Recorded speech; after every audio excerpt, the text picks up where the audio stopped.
Colloquium of African Studies. Welcome to the Faculty of Social Science and Political Science. We're very, very glad to have you here with us today. We have three excellent panelists who will share their experiences with us today. Our panel is called Gender Security and Development, and it is really a great pleasure to be here with you.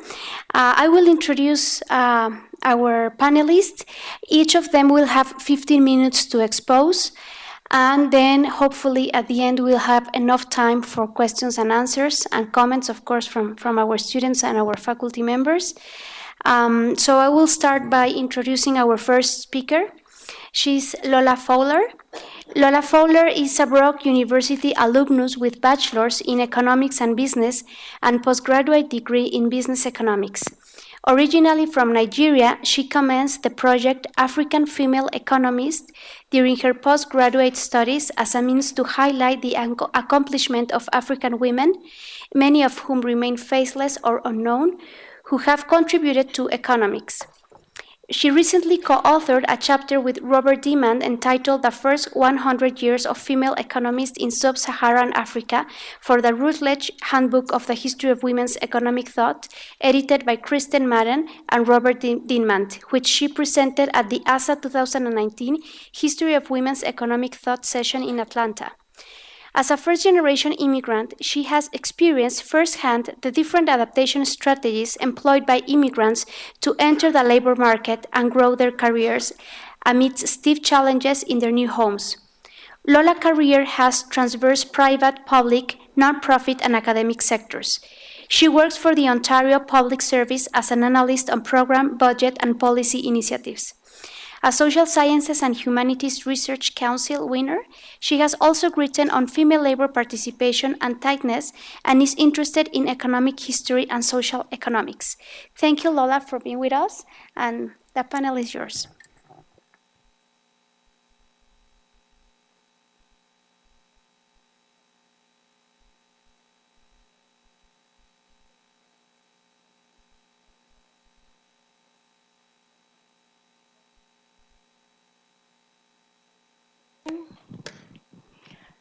Thank you. In preparing to understand the topic of economic performance and development, including issues of security, I classified the available literature that I have into the different eras in African history. So I classified them into pre-colonial and colonial and post-colonial. Now, two things to note here in my search was that in comparing, I looked at Africa over time as well as Africa in comparison to other regions. So each period marks significant economic events, and there isn't much written literature from an African perspective when it comes to the pre-colonial. And one of the panelists had earlier mentioned to this, but that's not to say that they do not exist. The fact that they do not exist in Western literature doesn't mean they do not exist, and it doesn't mean that Africans did not have some form of academic repertoire or a place where they collect knowledge prior to the arrival of Europeans. Another thing to note is that the literature that is pre-colonial does not exactly highlight the economic, political, and legal structure that were in place before the advent of the Europeans, the rule of law, and other social capital that the leaders had before then. Then there's the colonial period literature that is essentially those who are the colonial masters saying the story of Africans for Africans, not Africans themselves. But during the colonial time, one good thing is that more and more Africans got educated and were beginning to say their own story from their own perspective. And it's all part of these educations of Africans that, and the enlightenment to being able to say the injustice that was happening to them that I felt is part of the reasons that a lot of them got independent. And then the post-colonial era literature, by this time most African countries, I mean, had gained independence. But what you would notice in the post-colonial period is that most of the African countries continued essentially to do the same system of government that colonial masters had and just built on what was given to them. So after looking at the literature we looked at the problem of African economic performance, that Africa as a continent is plagued by issues of poor economic performance, slow development, or insecurities without question. Unfortunately, this knowledge hasn't brought much in terms of solutions, but in this paper, I'll be talking about prescriptions by Africans on how to solve their own problems. And it's something that maybe we all could learn from each other in this respect.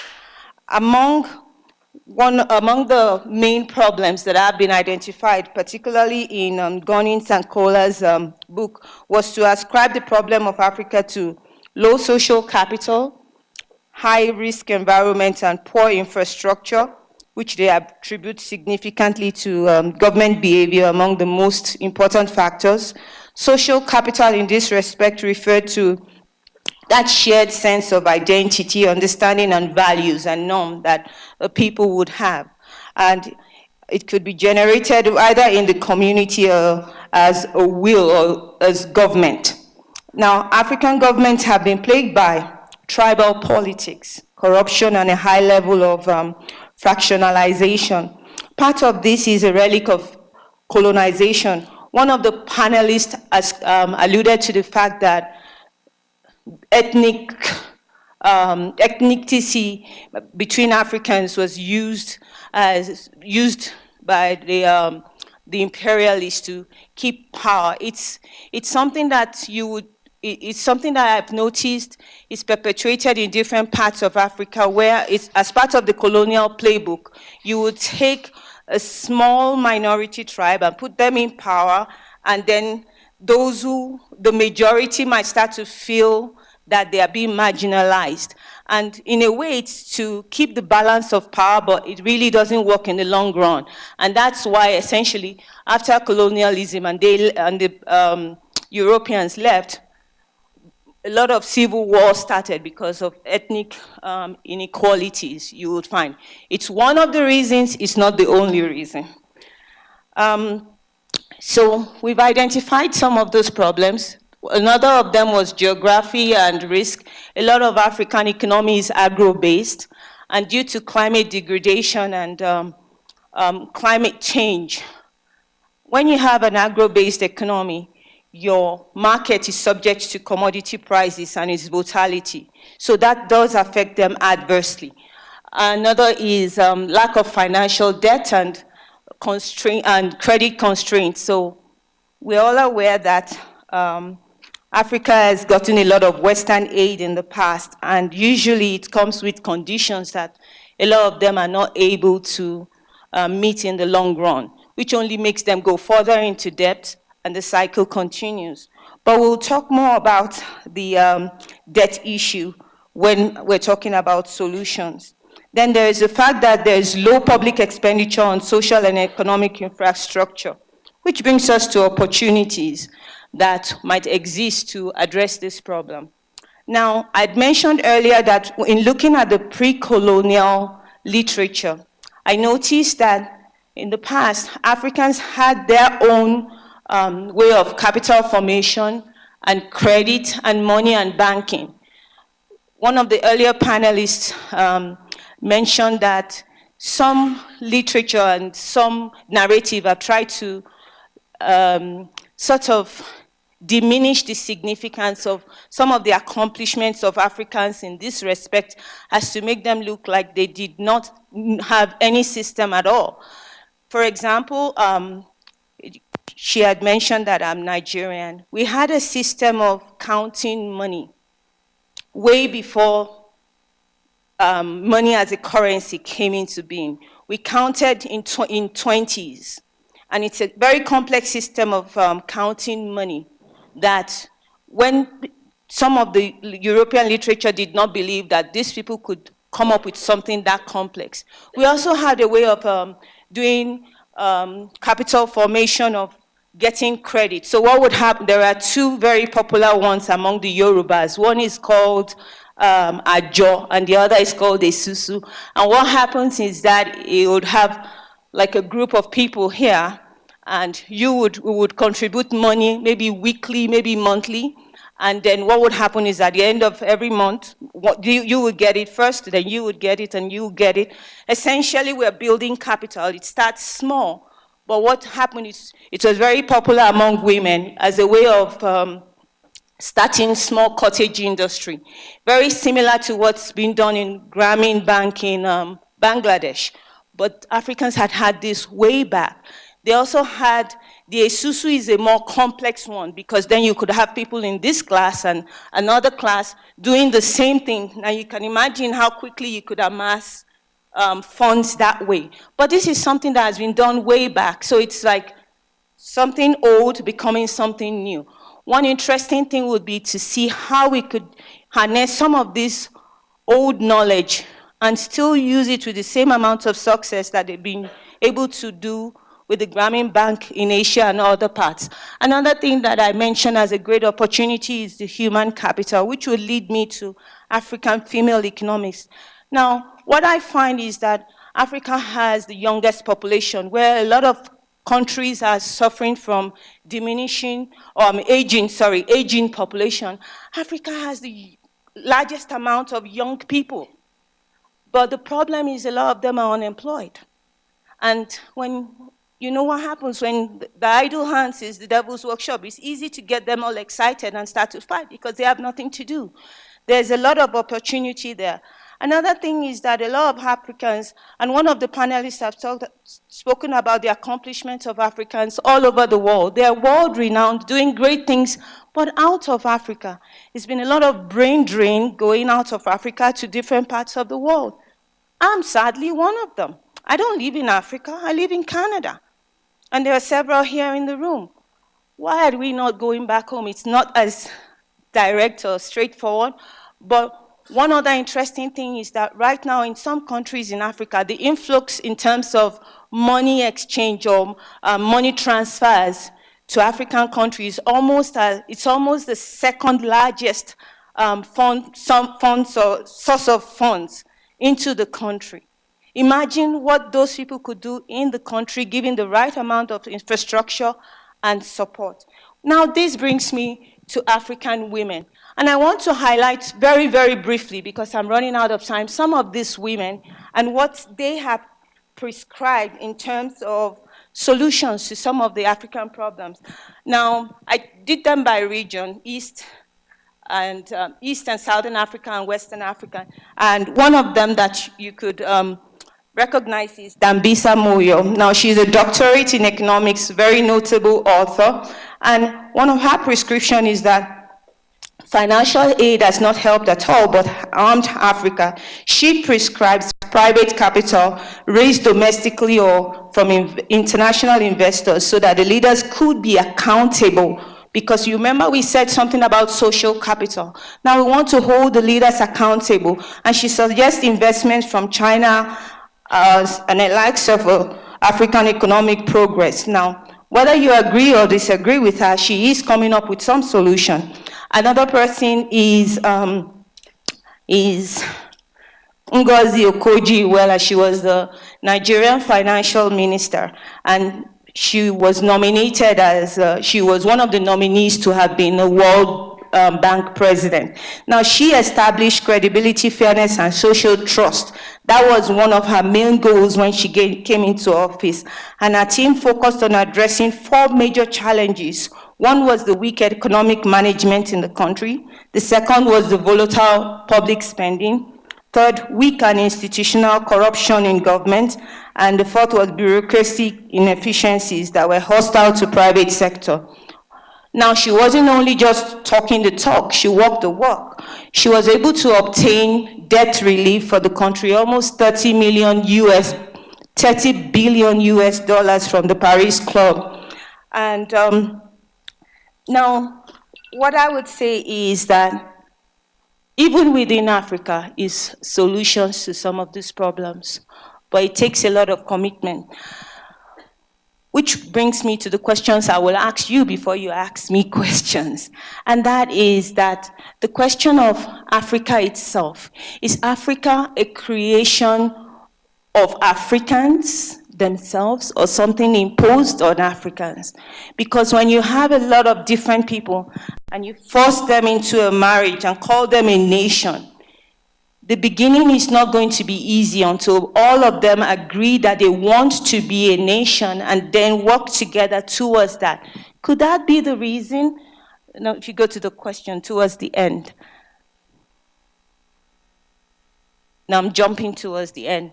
So I wanted to address the question of the nation state itself called Africa and asked if it was a colonial creation or could it be part of the underlying problem that we are seeing the symptoms.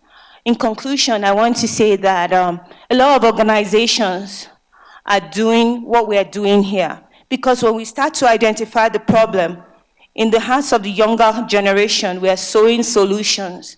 And I think that's where the change would really begin. Thank you for the opportunity.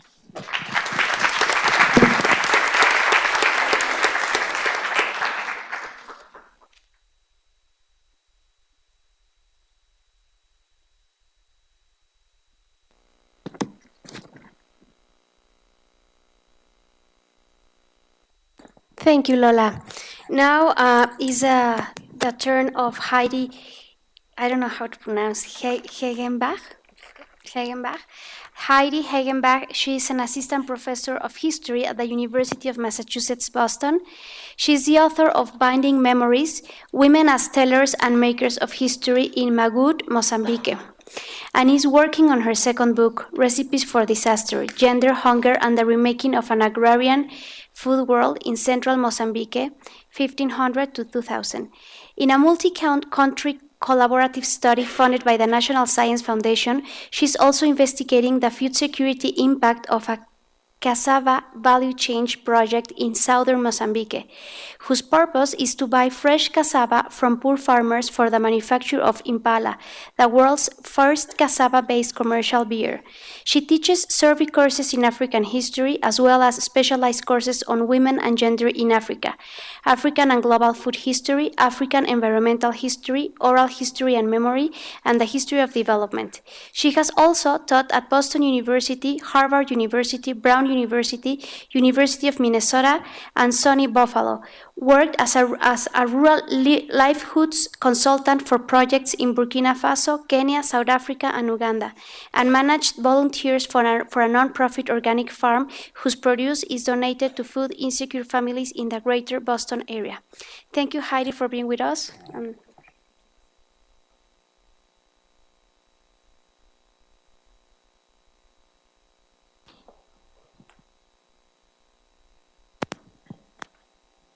Thank you for the nice introduction. Thank you very much for inviting me. I'm thrilled to be here, and I really appreciate all of your attention and presence here. So I'm a historian, and I'm the kind of historian that is very, very specific, and I really look at local situations and sort of tell things in great detail. So this is a real challenge for me, 10 minutes or 15 minutes or whatever it is. So I'm going to do my best. And I'm starting out with sort of a global picture of my topic, and then zeroing in to talk about the Mozambique case study that I'm working on now. I will try not to talk too quickly. I know I do that. Oh, sorry, I'm not doing slides. Go ahead. So just to give you, I don't know how well you can see these numbers. It's not too critical, but I've got a couple of slides just to show you the picture right now of the situation with respect to food security and hunger and nutrition or malnutrition in Africa right now. Because after decades of steady decline, globally, the trend of world hunger is starting to reverse as of 2015. This table, which was released just this year, shows a gradual over time return to a kind of an increase in undernourishment, in which African regions show the greatest increase with respect to in relation to other parts of the world. Undernourishment refers to the consumption of enough calories food energy to maintain a normal, active, and healthy life. So in Africa, as in other parts of the world, hunger is on the rise in terms of undernourishment. And at an average of nearly 20% of the population of Africa undernourished, it's the highest of all world regions. You can go to the next slide. And I would note that this is despite the fact that since 2000, there's been this concerted global effort to address and reduce hunger in Africa and elsewhere, the Millennium Development Goals, and then the Sustainable Development Goals, of which the second is to end hunger by 2030. So there's been massive effort and investment in reducing hunger in Africa, but the statistics are showing us that that's not working out exactly the way people expected, despite some gains. This slide, again, the most important thing to see is the colors relative to each other, not the numbers. Also shows the second set of bars, second from your left, which shows in terms of food insecurity that trends are just as alarming around the world. Food insecurity refers to people's ability to have regular access to safe, nutritious, and sufficient food. 2019 data show that Africa, again, has by far the highest levels of moderate and severe food insecurity, and food insecurity is on the rise, especially in Sub-Saharan Africa. Can go to the next one. This slide, if you can see the map at all, is sort of a further disaggregation of hunger data into the various forms of malnutrition, which shows a similar grim picture for Africa as a whole, for the world in general, but in particular for Africa. Africa has the highest percentage of people suffering from the major forms of malnutrition: stunting, which is chronic malnutrition; anemia, an important form of micronutrient malnutrition; and overweight, obesity, which is also a form of malnutrition. Stunting is the most prevalent form of malnutrition around the world. Stunting is chronic malnutrition. Despite a small decrease in the prevalence of stunting in Africa in recent years, national rates in many countries remain extremely, stubbornly high. You can see the woman in political. And therefore, the main importance of empowering women is that it's not only about gender equality, it's also about to have an inclusive democracy and also to have a sustainable development. Because as we can see, women has been in the political sphere in the last 2 decades. That means that we have many things to do to really empower them, at least in the 50% of the gap of empowerment. So it's important to know which advance we have done and also which factors have challenging. And therefore, for this investigation, we can track some definition of their definition. For example, for political participation, we will understand as political position of women in the parliamentary union. As empowerment, we will see that it's the process that we can change the decision making, not only in public policy or affirmative action, because it's not only about document, it's also about some action that really change the geopolitical transition of women and how the power is influencing of women to attract to the politics. We also need to know that affirmative action are a mechanism for empower women or to be more women in the political area. For this investigation, we choose 3 mechanisms. The first one was the gender quotas. For example, for Rwanda, we have at least 50% of gender quota, but it's constitutional. That means that we need to do this quota. As we can see, Rwanda is the red line. The black line represents the minimum quota for Rwanda, and as we can see, the study began from 2003 to 2018 because it's the highest period of political participation. And as we can see, Rwanda has introduced many gender quota from 2003, but the rise of this gender quota was in 2008, so it has been a rise increase. But when we see in South Africa and Namibia, we can see that even though they have a gender quota of 50%, they hadn't had a lot of women in there. But that is a trouble because they don't have a constitutional quota. That means that they are not forced to introduce more women in political area. So therefore, we can see that in the table, where South Africa and Namibia, they don't have reached 50% of women because they don't have like the legal framework to get more women there. So nowadays, we have some ways of legal framework to the discrimination to reduce or to try to avoid. As we can see, the three countries has many legal framework, but they haven't achieved a real action to cover this discrimination against women.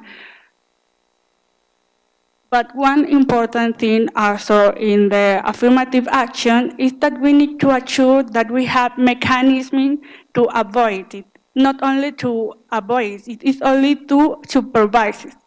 But one important thing to mention here is that South Africa is only the second country that has implemented a law of woman empowerment. In the whole world, only two countries have this kind of law. One is Bolivia in Latin America, and the other one is South Africa.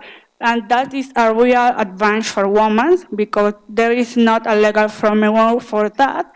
Also, Rwanda, one of the important advance that had done is that it's a gender commission in the parliament ruled by women.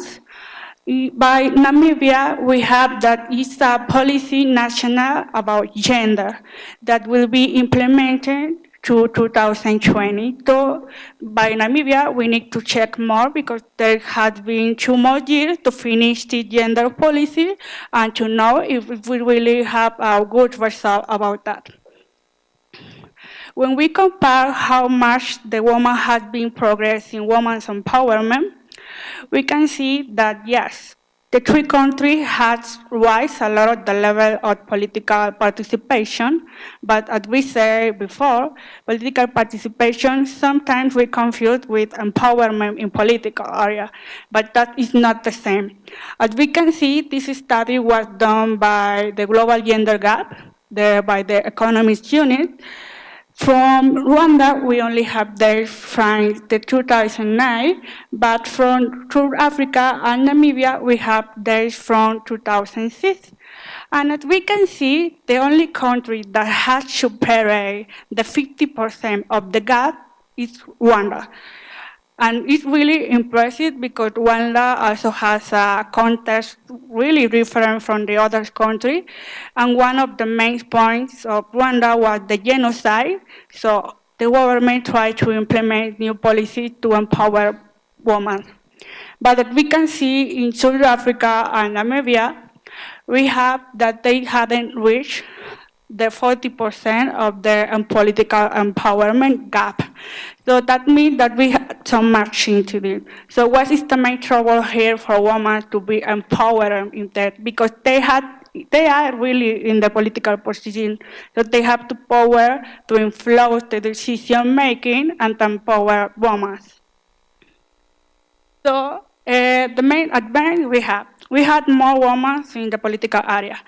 They also had implemented some gender policies and the perspective policies. But what we have to do to get a better political empowerment of women. In the other side, we can see that first, we don't have a sensitive parliament. That means that they can do so many policies about gender or gender perspective, but if we don't have the perspective and if we don't have the visibility, it's only going to be a document and there will not be another action to really visibility the trouble of women, even though if they are in the power, in the decision making. The second one is that we don't have a legal framework. We don't have a legal framework for women empowerment, and the other trouble is that there is political violence for that. And the last one will be the institutional culture about the parliament. So therefore, we find 2 processes that really has challenged women in the political empowerment? Well, the first one is there is harassment and political violence. There is resistance to recognize in the law that it's a reality that women are facing political violence, but we don't have a legal framework, even though only South Africa has some kind of gender violence, but that doesn't mean political violence. So we need to differentiate between different kind of violence. And the second one is the institutional culture of the parliament, because as we can see, there are not a sensitive parliament. So here is a proposal for political violence. First, we need to define what is political violence. Therefore, we need to typify which kind of political violence we have. But there is one problem. We only don't need to typify, we only don't need to define what is the behavior of the political violence. We only have to establish sanctions for political parties that are trying to avoid this kind of gender policies. Because if we don't have sanctions for that, we won't progress. But also there is another point. We need protection measures for women. Because one of the other troubles is that women are going to demand that they are suffering political violence, but if they don't have like a real framework that secures them, they will not tell to everyone that they are suffering because no one will approve her that she's suffering political violence. And also, we need to establish which kind of attributes the political party and also the institution we have if we establish like a commission of political violence, because we don't have that. So therefore, there is a study of political violence. It's the first and the only that we have in the world. It's by the Interparliamentary Union of United Nations. And there are some scholars that are really impressive. I think 80% of the women have suffered some psychological violence. And there is like 60% that are really afraid of lose their life or also their family. So this is a really thing to think about it because we need to change this. So finally, as a way of conclusion, we can see that yes, we have so many increase of political participation in the last 15 years, but we don't have a real empowerment of women because we don't have the real exercise of women in the political participation because there is political violence, there is harassment, and we don't have a legal framework for that. Also, another topic will be the gender quota for Namibia and South Africa. The trouble is that the gender quota are not constitutional, so they don't have to be forced to increase the number of women. Also, if we make a projection to the future, to close the gender empowerment or the empowerment woman will take 107 years to close the gap. So we are talking about so many years to really close this gap. And also, there are another advance. Yes, women are ruling some commission of gender equality, but the trouble is that they are relegate issues of low demand to the national agenda.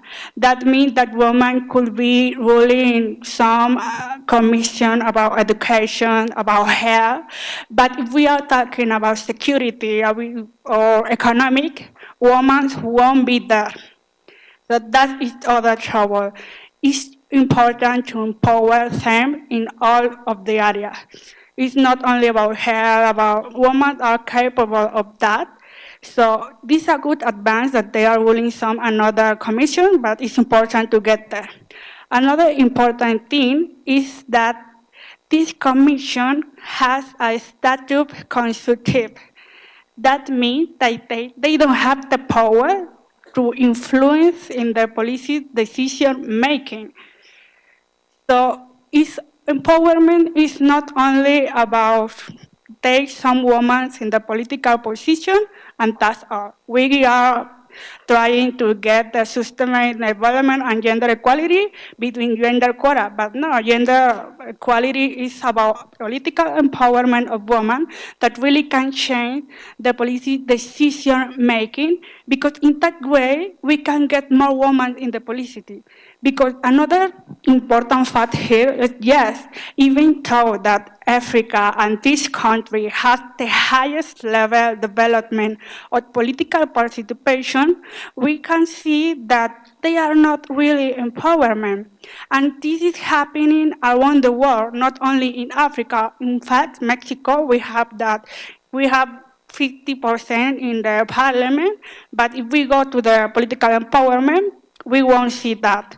So this is like a real thinking about this topic in specific, and I think this will be everything for me. Well, thank you very much.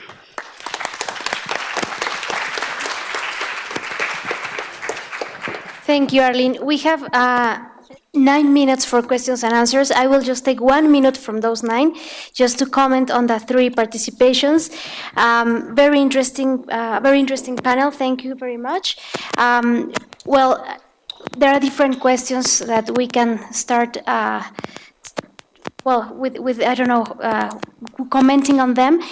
I really like Lola Fowler's presentation because from a critical and an epistemological approach, she's posing questions on the African economic performance. And she finishes with this question: is Africa the creation of Africa itself? And she made us think on different strategies and different ways to solve the economic problems from a gender perspective. She mentioned the low public expenditure and that we could find some answers through that approach. And also, I think I would like to hear more about the different financial economic training for women that is available in this context that you are studying, because you certainly are explaining the financial systems and the importance of gender perspective as a ways to diminish these gender gaps. From Heidi's presentation, very interesting, this relationship that you make between undernourishment and food insecurity with a GDP performance. And I really liked the case that you presented. Very sadly, with this statistic that 57% of pregnant women in Africa are anemic. But also, you presented a case where there are, interesting areas to explore to enhance the value of the value change and good practices for women farmers in the case of cassava production. Maybe it would be nice if you can explain further, like good practices that could be replicated in other cases similar to yours.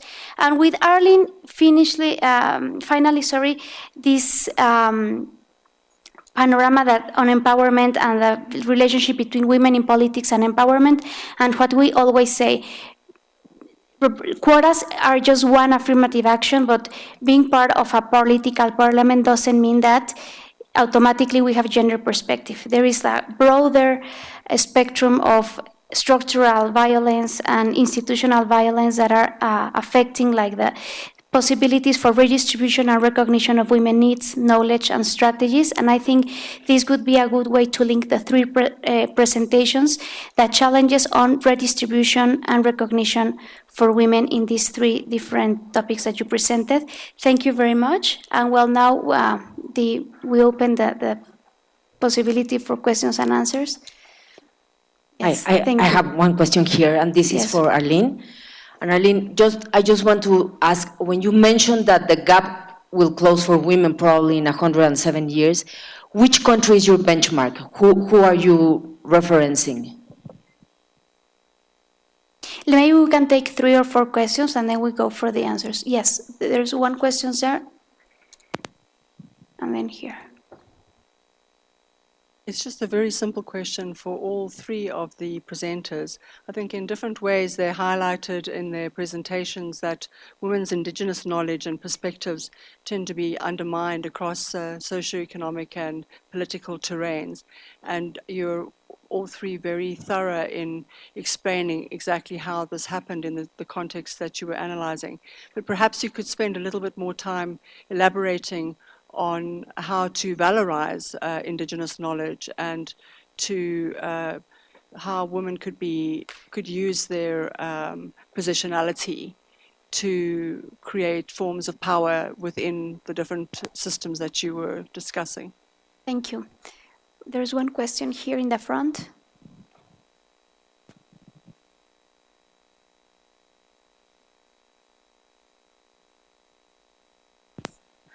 I'm sorry I missed Lola's presentation. I was stuck in traffic. So I won't ask you, but I want to ask Heidi and Arlene. I was wondering if in your approach at any moment you consider the conceptualization of climate justice, not so much in this case, thinking about cassava, maybe not so much about the extractive industries as they are, but more as the extraction of knowledge by the way of imposing in terms of the host's indigenous communities that are being imposed this type of projects coming from the Green Revolution, and if there's any type of criticism that you would bring from climate injustice or the environmental justice movements that are, getting some kind of attention in Africa. And Arlene, I just wanted to ask you about your concept of empowerment, because although it is considered part of the gender perspective theory, I think when it comes to more radical thought in terms of feminism, it would be more, instead of power to, in this case, what you've mentioned, in order to have access to the decision-making process, it would be more power with, which would mean collective knowledge, collective growth, notion of itself, or even more so in more radical thought, power within, which would be more of a notion of self-awareness, and even to some feminists would be not even talking about empowerment as a concept, because it would, lead to some kind of as if we're just trying to impose the same type of power that men hold. And, the criticism that that kind of power is not really making women bring to the table what needs to be brought in order for the world to change and be more equality and real reassurance towards gender issues. So Okay, that's my thank question. you. So maybe you can answer in the same order, please. Lola first. Thank you. First, I wanted to say to Arlene that thank you for highlighting your presentation, but also the women are not only underrepresented politically, even in the academia, women are underrepresented. It's interesting that in economics department in some universities in Africa, you would have, for example, the University of, and I'm not just calling them out in case you're from that university, it's just random. In the University of Cape Coast in Ghana, you have 18 faculty members and no woman. In the University of Dar es Salaam, you have 30 faculty members and only 3 are women. So it's not just political, it's also in the academia. And it's not about we're just trying to put a female face, whether she knows what she's doing or not. It's empowering. I mean, look at this room. There are several women. Now, when you're going to have those who would make the decision, imagine none of you are represented. That's what we're talking about. Now, to answer the question, they'd mentioned something about financial training available for women. This comes with a lot of challenges because we have to look at the complexity of the African society. I'll take Nigeria, for example, and it's a very sad example, where you would have in the northern part of Nigeria, where they're trying as much as possible to get a lot of the people, the children educated. you would have groups that would come to schools to take all the girls away because they don't want them to get educated. Why? Because if they get educated, they would know they will have rights, they would be empowered, and they will start to ask questions. That's always been the playbook in any place where people fear that once the other, even in religion, for a long time in religion, the general public were not allowed to have Bibles to read because they will start to question. It's the same thing happening. So there are some parts in Africa, because of the complexity of the makeup, they don't want, they resist this. And in some cases, and Heidi mentioned this, where you're trying to empower the women, so they now have a means of livelihood. They could raise money, they could make money to educate their children and to bring money to the house. Now, it might be unimaginable in the West where, okay, I come home, you would think that my partner would be happy, we're going to have more money to do more for the family, but then there's the complexity. Some will feel threatened and take the money from her.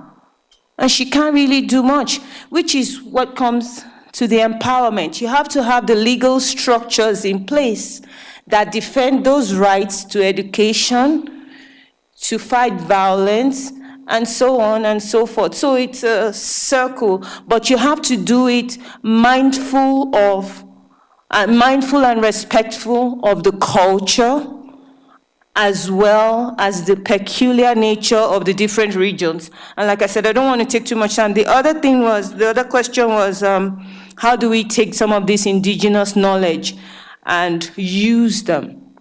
Well, a lot of this knowledge has been passed from generation to generation. My grandmother used to make cassava. My mother taught me, and then you teach your children. And sometimes you're trying to teach the children. It's not a cookery book.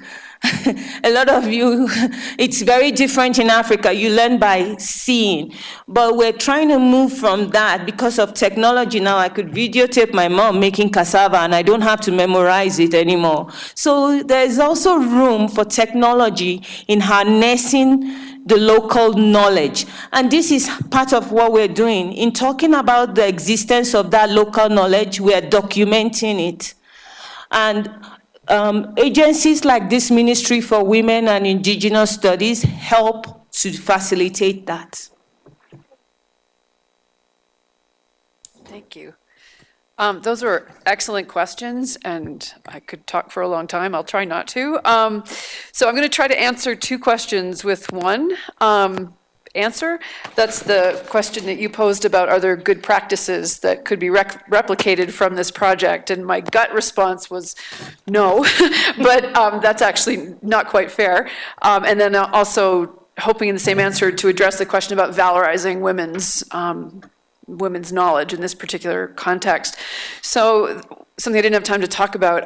One of the goals of these Green Revolution value chain projects is to ultimately monetize all of the inputs, the improved seeds, the chemical fertilizers, and pesticides and herbicides. So initially, as in this case, the donors and partners were giving them out for free. So women were getting free cassava planting stems, these high-yield, disease-resistant varieties. They were getting free packets of fertilizer and herbicides and pesticides. But the plan, which they didn't tell the farmers all along, was that they would eventually have to start paying for these inputs, and that being able to sell the cassava they grew to this new market was going to be contingent on them using these chemical inputs.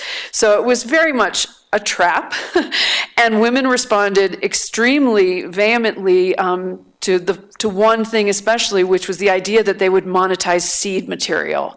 And this was where it's very revealing about kind of culture and the meaning in an agrarian setting, how much it means to be able to control the kind of biological essence of your staple food crop. So cassava in this case was a treasured food staple.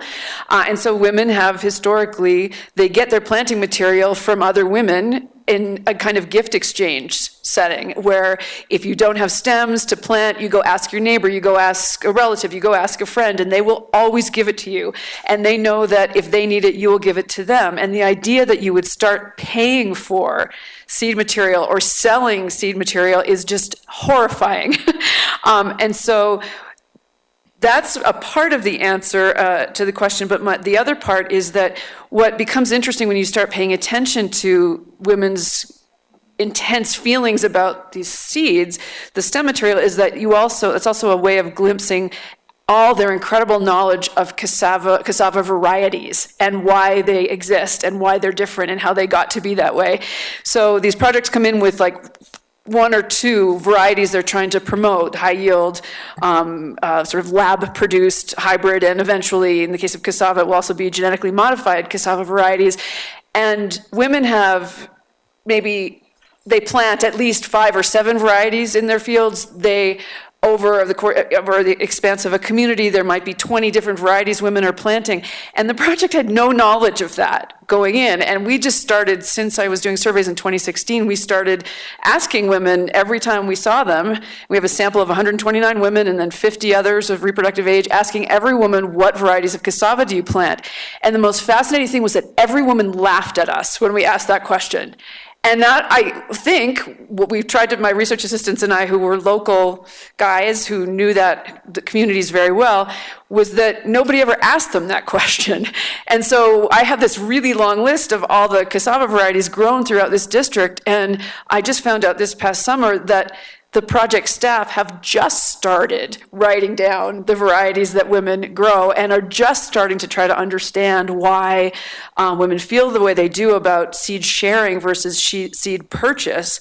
And so it's how do you valorize knowledge that, in a way, the people with power don't know exists? They don't know what they don't know. And so this, in terms of the depth of expertise of these women's farmers, wasn't even on anybody's radar. So just going into women and saying, just asking simple questions like that and creating a record where you start to lay a foundation of this knowledge that exists out there that people haven't really paid attention to. The climate, I'll be really quick about the climate. That's a great question. Climate justice, environmental justice, and yeah, because women are also very resistant to the new spacing rules and the monoculture rules. They don't like the idea that they're not planting multiple crops. They're used to intercropping, that they're concerned the soil will be exhausted too quickly.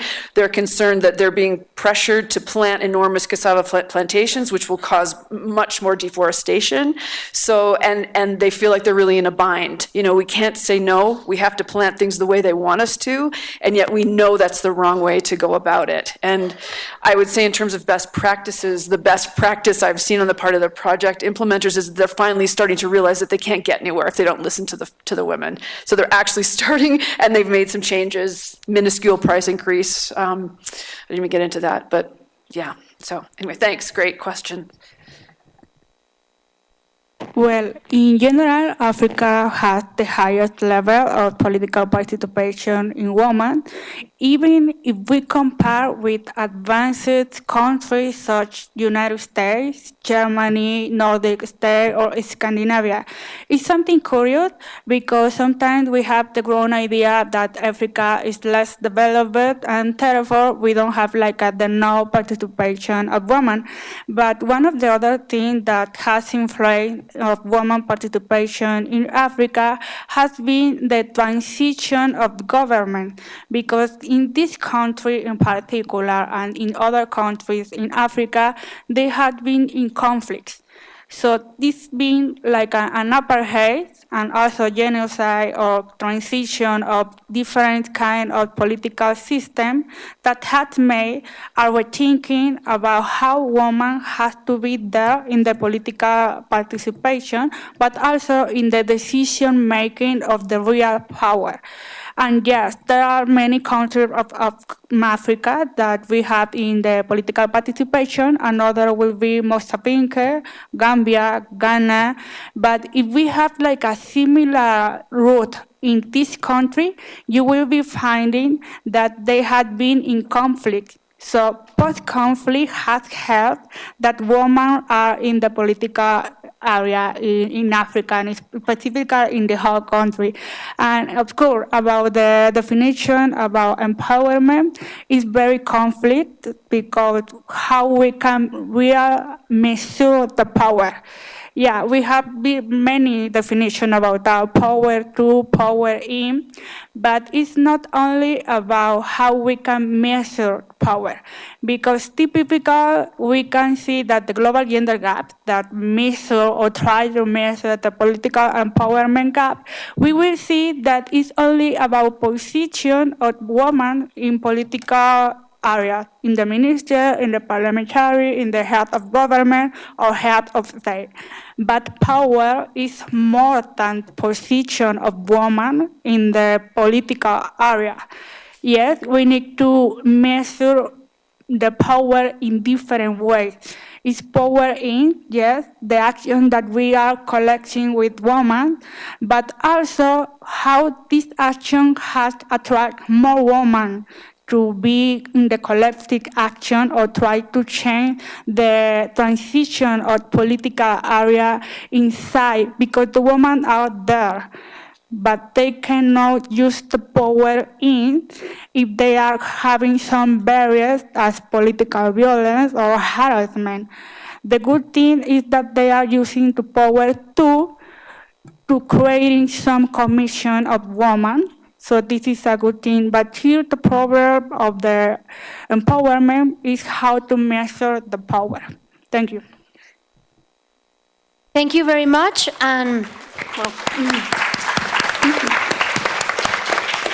we invite you to stay for the next panel, Africa and Economics in the 21st Century. Our speaker, Carlos Soya, ¿Puede África aspirar a industrializarse en el siglo XXI? Thank you very much.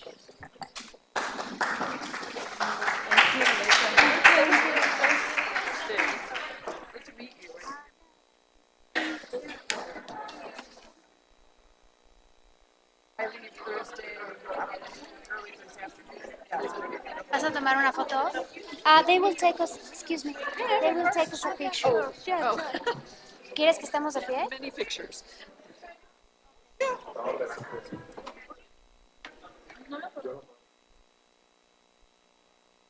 Thank you so much for your work. No. Great. Very good timer. Yes. Lo que es que mandé en la última versión. Javier, ¿la has respuesta qué? Esta mañana. That we didn't have much time. Yeah.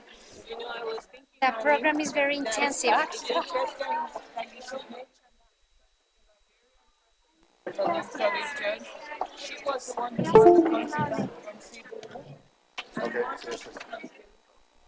It was a great pleasure to meet you. Thanks. You too. Yeah. Bye-bye. You know what? Thank you. Thanks very much. you. Oh, thank you very much.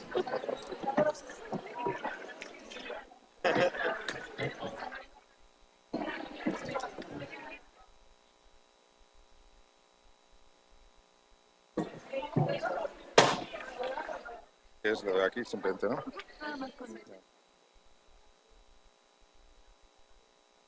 Sí, me voy a poner acá.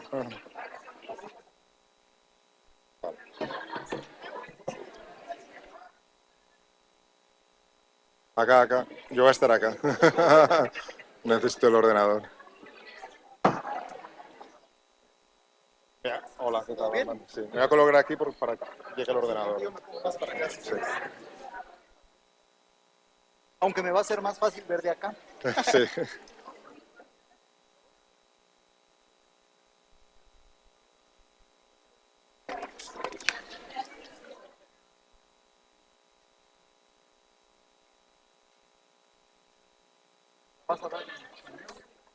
La iba a dar en español, pero ahora la voy a dar en inglés.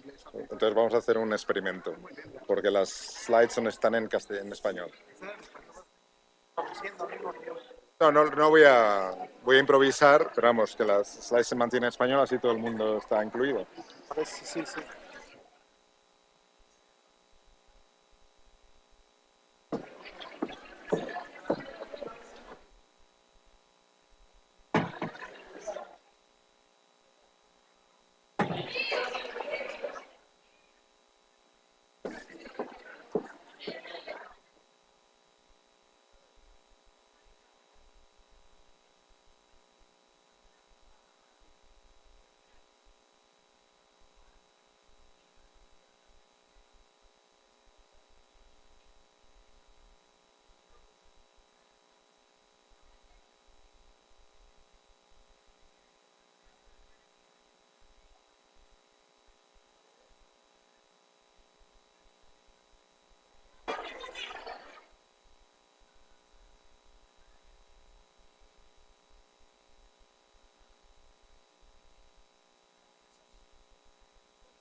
¿Cuánto tengo? Yo creo que sí, más sí. Una hora. Vamos, acabamos 3, 4 y cuarto. Ah, vale, ok.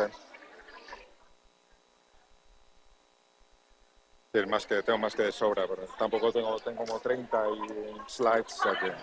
Pero no, me detendré en algunas, así. Vas a hablar sobre África. Actualización.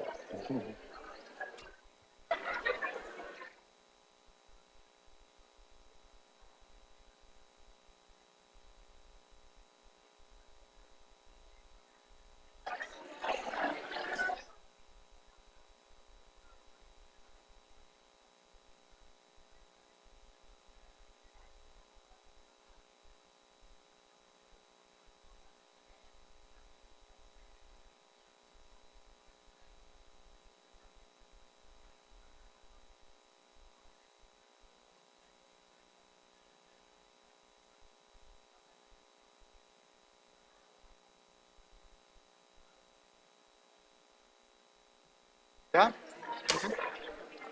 Sí, para que podamos ir. Va a ser en inglés, ¿verdad? Sí. Al final lo voy a hacer en inglés porque Alicia me comentó que sería a lo mejor porque hay gente que no entiende español. Entonces voy a improvisar en inglés. Con 40 minutos tienes. 45 o 50, más o menos.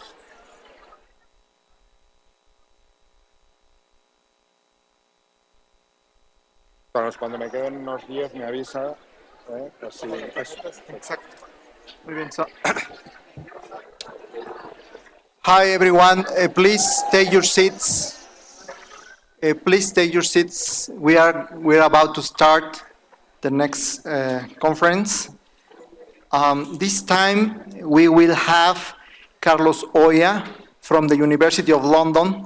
He will give his presentation about Africa. It's about if Africa can get industrialized in the next years. I will present the curriculum of Carlos Oya. Carlos Oya is a reader of the Developmental Studies School in SOAS, is the School of Oriental and African Studies of the University of London. He works there starting at 2002, and he's also the coordinator of the research area of the same department. He has been a visiting professor of the Complutense University at Madrid, Facultad de Ciencias Económicas. He has been a visiting professor also of the Graduate Institute of International and Development Studies de Ginebra and la Universidad Eduardo Mondlane de Maputo, Mozambique.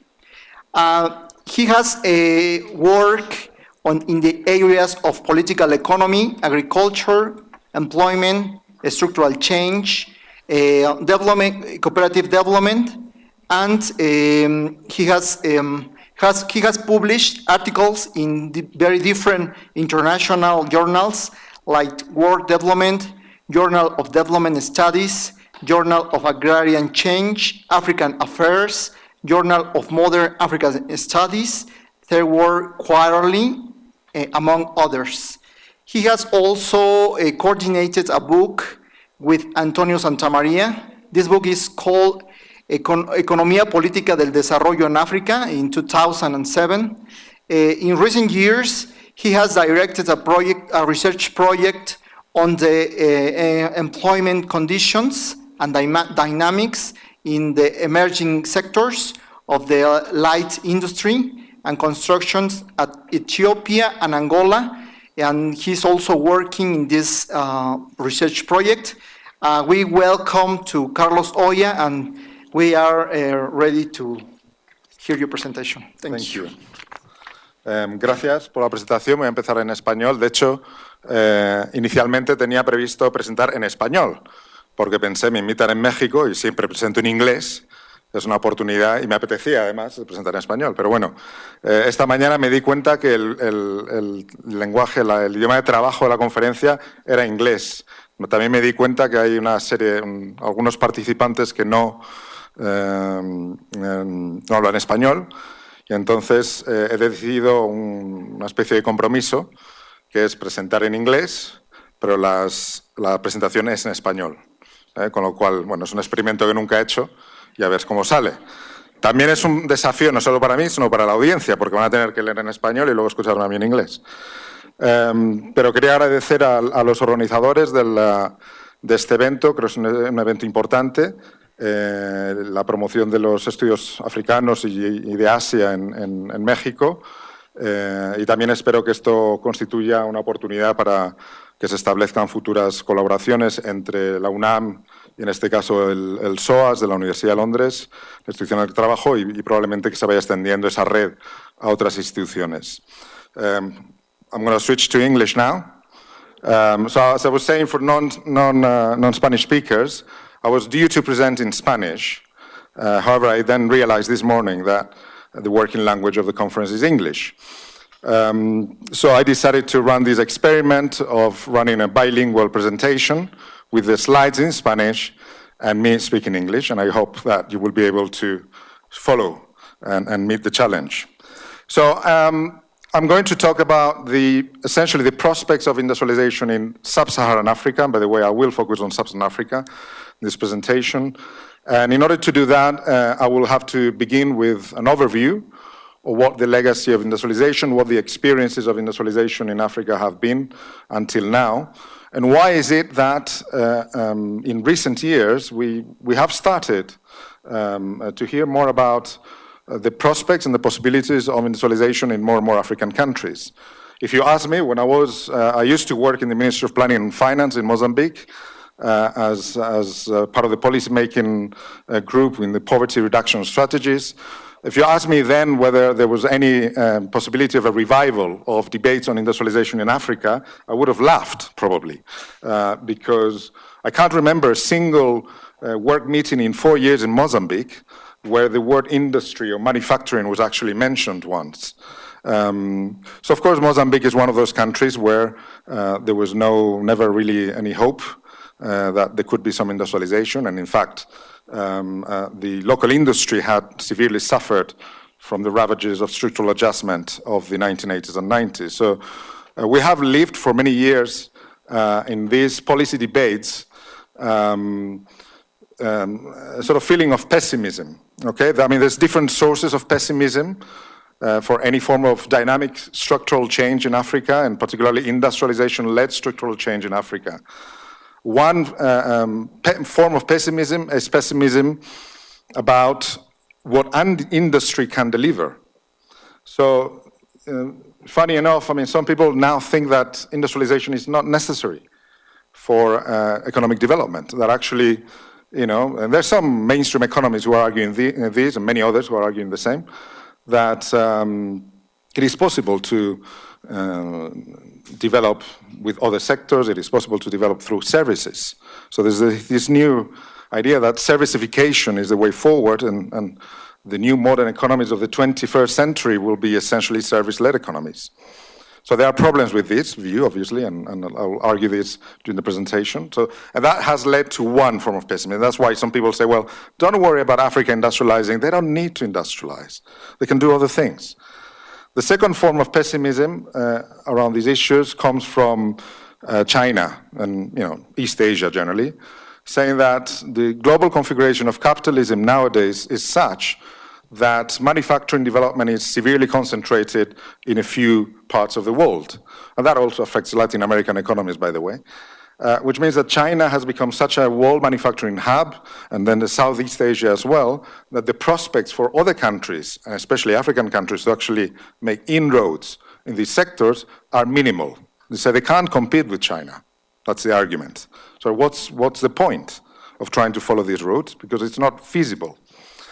And usually the argument, this kind of pessimism is fueled by the evidence that, African consumer markets, the same as Latin American consumer markets, are sort of filled and flooded by Chinese consumer goods or consumer goods from Indonesia, Malaysia, or what have you.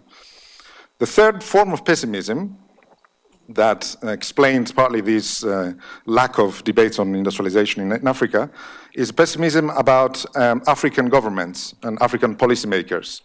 The argument that African politics is characterized by these inherent neo-patrimonial disease that prevents African leaders and the policymakers to actually articulate any serious, coherent industrial policies. And the argument is that this has happened in China or in other Asian countries, South Korea, Taiwan, etc., partly because they have states that have characteristics that are not replicable in Africa. So that pessimism is about Africa politics. So, and that has stifled any serious debate about the prospects of industrialization in Africa.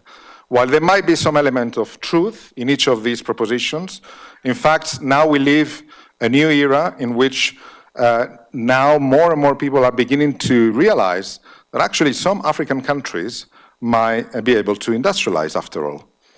So let me show you a few, we're going to start with the first part of the presentation, just focusing on the negatives. So why is it that people say that Africa is not industrialized or hasn't industrialized? And when we look at the dynamics of transformation, economic transformation, as a process of structural change in the long term, we see two things. Unexpected, Africa is not very different from the rest of the world in the sense that the agricultural sector is gradually less and less important, okay? Even though in many ways the agricultural sector will always be an important source of development in the medium to longer term. But then when we look at employment shares, i.e. how many people work in agriculture, the evidence doesn't seem to suggest that there has been any serious structural change. There's still a very large proportion of the African population essentially living on agricultural-based activities. Of course, there are all sorts of problems with a lot of this data, I have to say. You know, sometimes we have to work with what we have. I've been working on labor issues, labor surveys in Africa for many, many years. I can tell you that data on unemployment in Africa are very, very poor. So, you know, these figures on employment shares are just a very, very rough approximation of the reality. In fact, a lot of people work across different activities, occupations, even people who are classified as working in an agricultural sector actually work in many other sectors at the same time. So bear this in mind when looking at some of these graphs. Now, one key sort of reflection of the lack of industrialization in the continent, in the subcontinent as a whole, is the concentration of industrial value added. So you take just two countries, Nigeria and South Africa, for different reasons, both, even now in the latest data that we can find, accounting for more than 50% of total manufacturing value added in the whole of Sub-Saharan Africa. That is an awful lot of concentration if you bear in mind that, you know, we have 48 countries in that part of the world. You do have a few countries like Angola, Kenya, Tanzania, Ethiopia now more recently, you know, increasing their shares gradually, but still quite far from these two giants. Obviously, very different reasons why these are two giants. Nigeria is the biggest country in terms of population, and South Africa, it is the industrial giant. In fact, South Africa has a manufacturing sector that is quite developed, in many ways far more developed than some other middle-income countries. However, behind this is a picture of diversity. When you look at the share of industrial employment in total employment, again, just bear in mind the problems with employment statistics. And then you can see the contrast between China, which is highly industrialized even in the current scenario by the existing labor statistical conventions, and Sub-Saharan Africa quite below that. And the countries included in that, the selection of countries in this graph, basically have the countries that have more or less the most developed manufacturing sectors in the continent. And you see quite a variation there, with some small countries like Lesotho or Mauritius with shares of employment that are very close to the most industrialized nations of East Asia, whereas most of the other countries are still quite below that sort of average. Another problem with a lot of these talks about the industrial sector not being very important has to do with statistical conventions. And this also is relevant to discussions of these issues in the context of Europe. So people say that just because the proportion of people working in services is very, very large and increasing, that means that industry or manufacturing is not important. That's absolute nonsense, partly because the way people are classified now is not the same as 50, 60, 70 years ago. A lot of activities that used to be part of manufacturing sector, partly because actually those activities were happening at the factory level, are now called services. Now, the fact that they're not called services or classified as services doesn't mean that they do not depend on the manufacturing sector. In fact, those services would not be there, would not exist if it wasn't for the manufacturing sector. So the actual weight of the manufacturing sector, anywhere you look, from Spain to United States, etc., is far more significant than what the statistics tend to show. So the same applies to Asia, Latin America, and Africa. Now, one problem and one way of looking at the poor performance of manufacturing sector in most of Africa is when we compare to the top performers among the developing regions, and particularly with Asia. And there's a number of things that you can see there, both when you compare the rates of manufacturing growth, quite low compared to the Asian average. Of course, Asia is quite particular. When you compare Asian performance in manufacturing in the last 30, 40 years with the historical experience of Western Europe or even the United States in similar periods of time, the rates of growth in Asia have been far higher than Western Europe and the United States at the same time. Actually, the only country that resembles this picture of dynamic manufacturing growth, surprise, surprise, is the Soviet Union under Stalin. Now, another thing that really characterizes, shows this contrast is when you look at investment rates, capital formation. So you compare East Asia, Pacific region with Sub-Saharan Africa, clearly much lower investment rates. And this is a macroeconomic problem. If there's one thing we can all agree on, is that investment rates for most Sub-Saharan African countries have been inadequate to fulfill the promises of structural change and long-term economic transformation. These investment rates have to be much higher, especially given the low levels of income per capita of these countries. And in fact, when you look at the countries now in Sub-Saharan Africa that have achieved very high levels of economic growth and some significant glimpses of economic transformation, those countries, take Ethiopia, and I will talk about Ethiopia in this presentation later on, they're all characterized by high levels of investment rates, okay?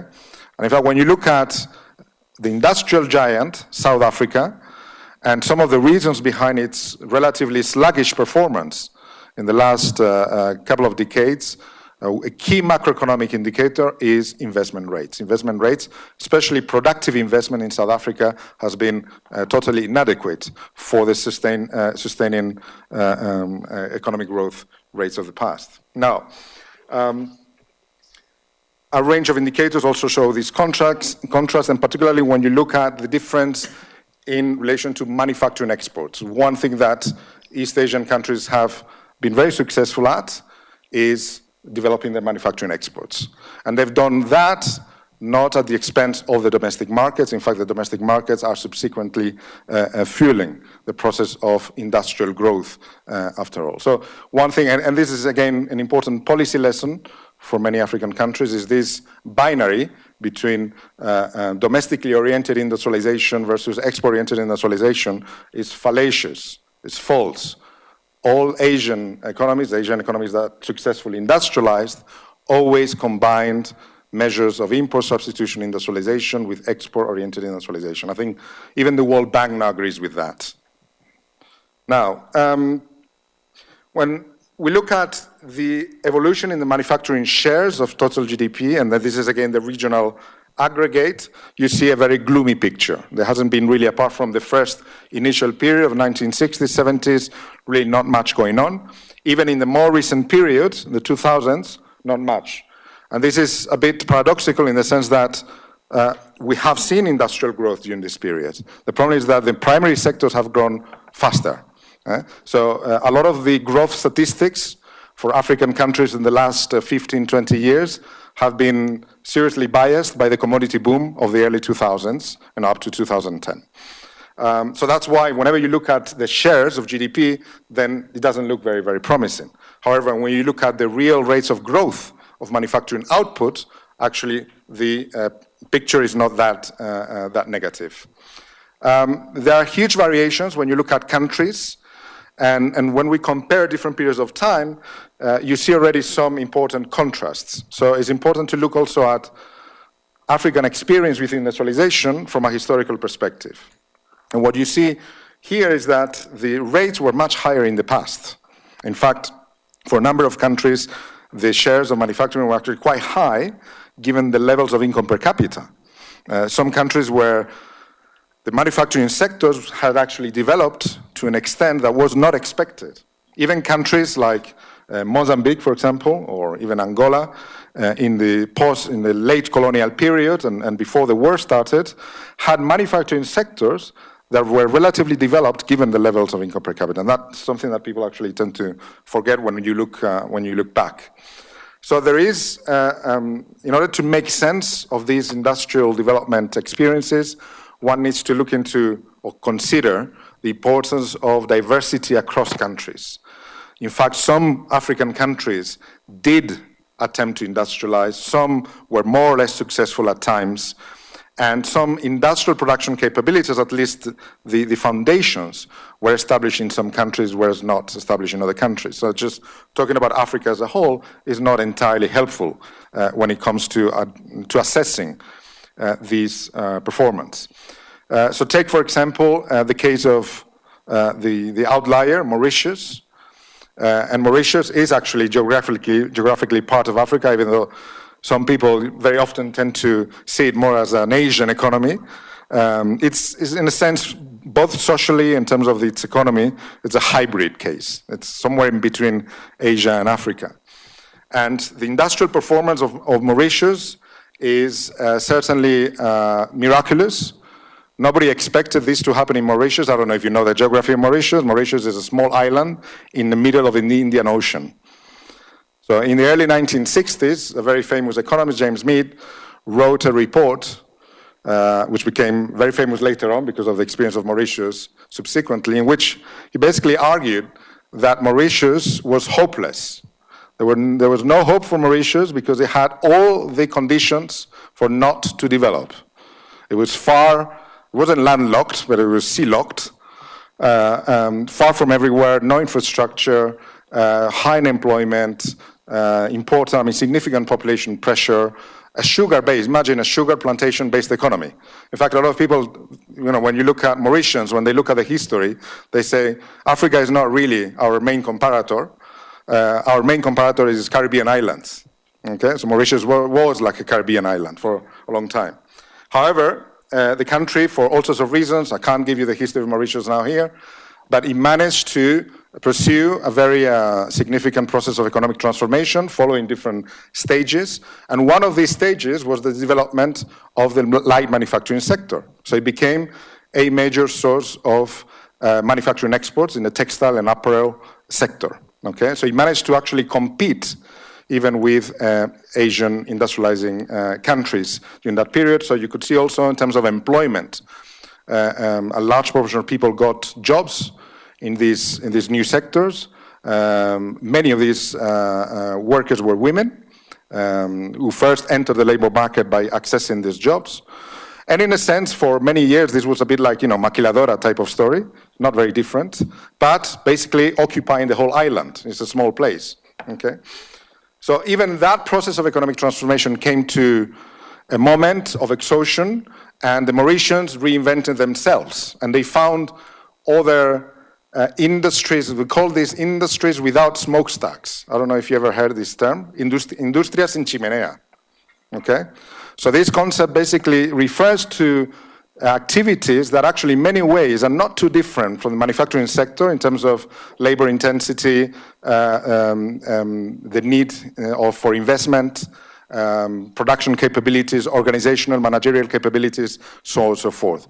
So things like, for example, if you take the agricultural sector, so export-oriented, sophisticated agribusiness is a form of industry without smokestack. Greenhouse farming, like floriculture in Ethiopia, Kenya, is an industry without a smokestack. Tourism, high-level tourism, like in Mauritius, is an industry without smokestacks, and so on and so forth. So in a way, many of these sectors share the kinds of productivity characteristics of the manufacturing sector, so they cannot be ruled out in this discussion. The picture therefore becomes diverse when you look at the map in relation to what these different countries have achieved or not. So you have countries that are achievers, South Africa would be an obvious example, Mauritius would be another one, at least comparable to other middle-income countries that have industrialized. Quite a number of countries that still at an infant industry stage, so therefore they still have some hopes, but the prospect for industrialization will depend on where the conditions are for them to move away from this infant industry stage. And then you have those that are catching up, especially in those industries that are more sort of middle technology level. And then obviously you also have a number of countries here that are falling behind, that are actually deindustrializing compared to the situation in the 1960s and 70s. When you look at the specialization, what kinds of manufacturing sectors develop, again, the picture is not surprising, usually low, more labor-intensive type of sector, so agro-processing is an obvious case, and particularly the beverage sector. So I have some friends in Angola used to joke about the prospects for the beer industry. The beer industry is actually quite solid in Angola. Is one of probably the most dynamic manufacturing sectors in the country, a country that has very small industrial sector. And my friends used to joke that, well, it is a safe investment in Angola because, when things go well and the oil rents are trickling down to the rest of the economy, people want to invest, people, drink beer, etc. In the time of war, people also wanted to drink even more beer. So the beer sector has always been there, with war, without war, etc., and always growing over time. So there are certain manufacturing sectors in which the conditions are therefore relatively safe investments. And indeed, one of the reasons why there isn't enough domestic private investment in manufacturing is precisely the kinds of risks that are associated with these sectors. But there's a range of other sectors there. Some countries have a fairly developed chemical industry. Some countries have developed the manufacturing sectors on the basis of mineral resources. Certainly South Africa's industrial development is very closely linked to the mineral energy complex that has dominated the South African economy for a long time. So there is variation there, but certainly when we look at the prospects for most low-income countries in Africa, the prospects are going to be higher in these lower technology sectors where the barriers to entry and for competition internationally are much lower. So what about the history of these processes? So here's, in order to explain this variation of experiences, we need to think about especially the 1960s and 70s. A very famous economist, African economist, Thandika Mkandawire, who works at the LSE in London, has argued in a number of years that for those who talk about developmental states generally, that they tend to be biased because they only look at East Asia as examples of developmental states. And he rightly argues that in the 1960s and 70s, there were a number of examples in Africa that you could call developmental states in terms of the actual definitions that are being used. And many of these African states in this early, especially in the post-independence period, had one thing in common, and that thing was the aspiration to industrialize. They could come in different ideological etiquettes. In fact, some socialist regimes and some more capitalist regimes. But when you look at the experiences of Côte d'Ivoire in those years, of course South Africa, but also the current Zimbabwe, Kenya, and Ethiopia to an extent as well, even during that period, as they say, Angola, Mozambique, they all had these aspirations during that time. And they did things in order to fulfill those aspirations. They tried to invest heavily in the industries, in different kinds of industries. Usually the approach was biased towards an importing substitution industrialization. The idea was that African markets were flooded at the time by European consumer goods, so this should be replaced and so on and so forth. The problem with that process, of course, a lot of the legacy of industrialization in Africa today comes from that period of time, in the 1960s and 70s. So it cannot be discarded as useless, inefficient, and so on. So some of these things actually paid off in the long term. The problem was that in many cases, there was a lack of a coherent strategy on how to develop, but also what to develop. And very often, well-intentioned governments were basically following the usual mistake of the shopping list, the laundry list. We want to develop this, and that, all at the same time, something that was not really fulfilled. Of course, the second problem they faced was, as Finn Tarp argues, bad luck. Why bad luck? Well, basically because many of these countries started quite late. We're talking mid-60s to the late 70s. And as they were starting the process, then the world economic crisis came. Changes in the policy-making preferences of powerful governments in the West happened, in the United States, Western Europe, and so on. And of course, the advent of the Bretton Woods institutions trying to change things. So bad luck in the sense that African governments face a new situation at a time in which they were facing severe macroeconomic imbalances. So what happens when you face severe macroeconomic imbalances? That they had to resort to the IMF, the World Bank, and then all these aspirations for industrialization were halted in one go. Why? Because the sort of consensus at the time, the Washington consensus that was building at the time, was based on the idea that government intervention and the kind of state intervention that prevailed in Africa during those previous decades was wrong. It was poor policy design, it was based on wrong economics, and so on and so forth, and you know the story. So that's where you have the process of structural adjustment, liberalization that has characterized policy frameworks in Africa pretty much from the 1980s onwards. This has moved, in between the Washington consensus, then to the post-Washington consensus, in which the orthodoxy has been softened to a certain extent, but not radically softened. Okay? So we still have the calls for privatization and different forms of liberalization. Of course, many of these measures had a very detrimental impact on African industries. Not least trade liberalization, but also domestic market liberalization and the removal of subsidies that existed at the time basically killed a lot of emerging, especially infant industries, in one go. So when you look, for example, at the agro-processing sector in some countries that had developed this sector to a certain extent, you compare the rates of growth, 1980s, 1990s with the previous period, you see clearly the contrast. These countries that had promising industrial sectors, at least at that time in which they stopped, and especially in the agro-processing, and they had the conditions to further develop these sectors, were not allowed to do that because of the changes in policy prescriptions. And of course, they were not allowed for a simple reason, because a lot of these countries were dependent on the funding that was coming from these institutions. And this is not just the World Bank and the IMF. Very often our eyes are focused on these two institutions. It was also all the many bilateral donors that so much influence the policy-making process of most African countries, obviously with the exception of South Africa. Of course, by the way, South Africa opted to go for a self-imposed neoliberal structural adjustment in 1994 when they had a completely different, much more radical alternative policy paradigm on the table with very concrete proposals. So you don't need the World Bank and the IMF to actually change the direction of your policy making. So in 2012, Page, who has written a lot about African industrialization, concluded that the manufacturing industry in Sub-Saharan Africa is now smaller, less diversified, less sophisticated than it was just 10 years, 15 years after independence in many of these countries. However, Page also warns us about three myths that have circulated in a lot of these policy debates. The first myth is that African enterprises are intrinsically uncompetitive, and therefore this would partly explain the failure of industrialization. So this is partly because of managerial incompetence, but also because of the low quality of the labor force. And he argues that actually there's no strong evidence to support this when you take all the factors into account. That in fact, within sectors and within countries, you do find quite substantial pockets of significant manufacturing efficiency, which needs to be explained.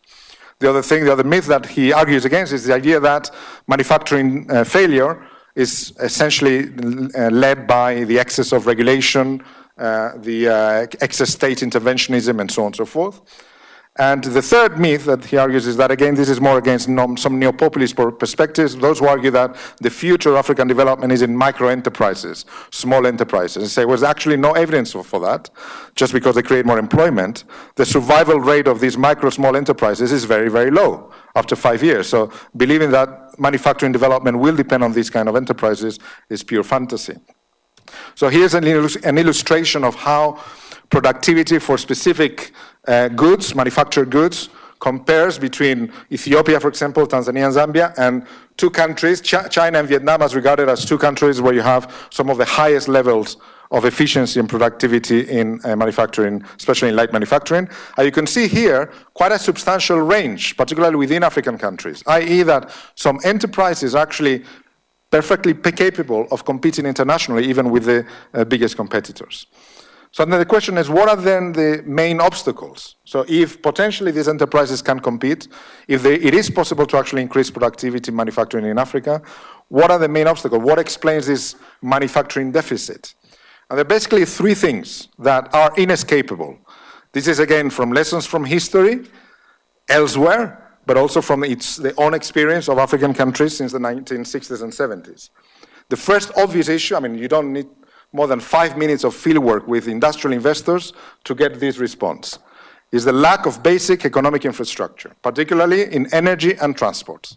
So if there's one thing, rather than just leaving your shopping lists out, if there was one thing that African governments could do to improve their prospects for industrialization, is to invest in electricity generation. And of course, hopefully in green energy, okay? This is again the next big challenge. The second thing is the policy framework. Obviously, the Washington Consensus did not help and created a policy environment that was completely inimical to manufacturing development. And inimical for one simple reason, is because productive sectors in general, and manufacturing in particular, were starved with finance. They were not given any funding. Finance, whether from aid or other sources, private finance went to other sectors. And third, obviously, there is an issue with skills. But it's not just skills in the general, in the broad sense, the specific skills that are needed for manufacturing development, which, by the way, can be created. They can be generated with simple interventions. And there are many other constraints. I'm not going to bore you with all these different, doom and gloom, but obviously the intense competition from Asia, and especially China, did have an impact. And, if you take the textile sector, one thing that really killed many of these activities in many African countries were second-hand clothing coming from the United States and Europe, okay, imported in the context of market liberalization. But also the lack of thick supply chains in these sectors, in these economies, the actual stagnation, the very weak domestic demand, and the fact that the financial sectors have not contributed to funding these activities for all sorts of reasons. One problem that African countries and many other countries actually face today is the new configuration of global capitalism. As many of you know, there is a whole series of studies that have demonstrated that today's capitalism is what you could call financialized capitalism. So financialization has completely sort of dominated capitalism in many ways, investment dynamics in all sectors, across all sectors, including industrial sector, but also policy-making processes. And this is something that, for example, can be seen in countries like South Africa, where financialization has led to substantial capital flight and to a movement away from productive investments, especially manufacturing, towards basically financial assets and in or outside the country. Here are some indicators of the extent of the infrastructure deficit and how that affects manufacturing development. Electricity is the main one. And it's not just the cost of electricity, it's the unreliability of electricity. Electricity might be cheap, like in Ethiopia, but if you have a lot of power cuts, there is no way a serious industrial investor is going to invest. And as I said before, the lure of other activities, you take profitability compared across sectors, and how profitability per capita of manufacturing relative to finance and insurance sectors in South Africa, you see quite a substantial drop from the mid-1990s onwards. So the real estate sector, insurance, finance are, in those countries that are more developed, are taking away a lot of resources from these sectors. So now moving to the last part of the presentation, I'm sort of extending a little bit more. So this is gloom and doom, okay? So if we stop here, then we can go have a coffee and forget about industrialization in Africa. So the reality of the last 10 years suggests that there are some glimpses that opportunities arise and that these opportunities may be exploited. Again, maybe not by all African countries, but certainly by some of them. So what are these opportunities? So interestingly, some of the many opportunities are coming from, surprise, surprise, China. So China was one of the culprits, concentrated a lot of world manufacturing output, cost cutting on virtually every other competitor. No one had any chances of surviving. But things changed even in China. So unit labor costs, labor costs in general in China have grown massively in the last 15 years. And this is actually quite a fascinating story, because if you're interested in the dynamics of economic and social transformation in China, you really need to look at what's happened in the last 20 years. There is a new normal, this is the expression that has been used in China, the new normal, that basically will lead, if everything goes well, obviously, will lead China's economy towards a much more internal demand and innovation-oriented growth. Which means that it will be far less dependent on exports, and certainly far less dependent on low technology, labor-intensive exports. The demographics of China obviously will contribute to that in the medium to long run. The second obvious opportunity is that it's not only that labor costs are increasing in China, and also in other parts of Asia, by the way. If you take Vietnam, for example, labor costs have also been increasing in the last 10 years, but the demand is increasing. Imports to Asia are increasing at a rate of growth that is quite phenomenal. And nobody should be surprised. If there's one indicator of success, is the faster rate of growth of a wider range of imports in an economy that is developing. And this is exactly what is happening in some Asian economies. So there is exactly then one opportunity. It's not just primary products, primary commodities. It is also a wider range of manufacturing products and even services, potentially. The third element is, as I said before, the prospects or the potential for this thing called industries without smokestacks. That the kinds of production capabilities that are common to the manufacturing sector are being spread over a wider range of sectors. So there are opportunities for many African countries to develop these other sectors, which, by the way, have two characteristics which are essential to many African economies. One is labor intensity. So, for example, if you take the horticultural, floriculture, greenhouse farming, highly labor intensive, they create lots of jobs, but also they generate export revenue. And, most low-income countries are balance of payment constraints. Again, basic development economics lesson. And the fourth key opportunity is this notion of task specialization. Global production networks nowadays are much more sophisticated, complicated, and flexible than what they used to be 30, 40 years ago. So it is now possible to enter some of these global production networks by just specializing in particular tasks. You don't need, for example, if you are in the textile apparel sector, you don't need to have a fully integrated factory with all the various activities there. You could very easily specialize on specific tasks. And this can be then connected to supply chains elsewhere in the world. So that has created opportunities where actually some African countries are starting to exploit. So take the wage growth in China, quite phenomenal. And one thing that is new, especially in the last 10 years, is that wage growth, including the lowest paid workers in China, is outpacing productivity growth. So in the past, productivity growth was always higher than wage growth, and that's why income inequality was always increasing in China. Now this is gradually changing.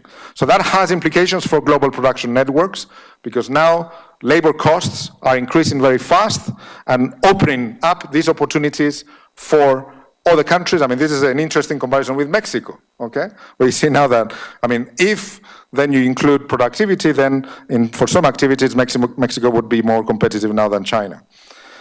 Justin Lin, maybe you've heard of him. Justin Lin, this Chinese economist, very famous, used to be chief economist at the World Bank. His line now, I mean, he advises a lot of African governments. And his line is that there are 85 million jobs in China that are up for grabs, okay, that are going to move or disappear, okay, and the Chinese state knows about. Now the question is, how many of these 85 million jobs will be automated? Question number one. And how many of these 85 million jobs will go to Africa instead of India? India is likely to be the one country that will stifle African prospects for industrialization. So Ethiopia is, in all this picture, an interesting story, especially if you look at the last 5-10 years, because the rate of growth of the manufacturing sector is phenomenal for a country that doesn't really have, on paper, the comparative advantage to manufacture exports. So you take the industrial growth compared to the rest of Sub-Saharan Africa, and even Mauritius, the sort of big miracle, and the pace of growth in the last 10 years in Ethiopia, especially the last 5 years, has been absolutely astonishing. When you look at employment growth in the manufacturing sector, again, the pace has been very, very remarkable. Manufacturing export growth, the last 3-4 years, really, really impressive. And a lot of this also comes from FDI, foreign direct investment. So the Ethiopian government has decided to embark on a process of industrialization that uses FDI to its own advantage. So, and FDI doesn't only come from China, although Chinese firms are contributed quite substantially to manufacturing growth and employment growth in these sectors, but also other origins. In fact, a lot of the investors in Ethiopia come from Asia. China, India, Bangladesh, Sri Lanka, etc. Turkey is an important source of investment. So part of the story of Ethiopia is not just that, they went around, on a shopping tour to East Asia and say, oh, come to Ethiopia, come and produce made in Ethiopia, we have all the conditions. Obviously, they had to create those conditions.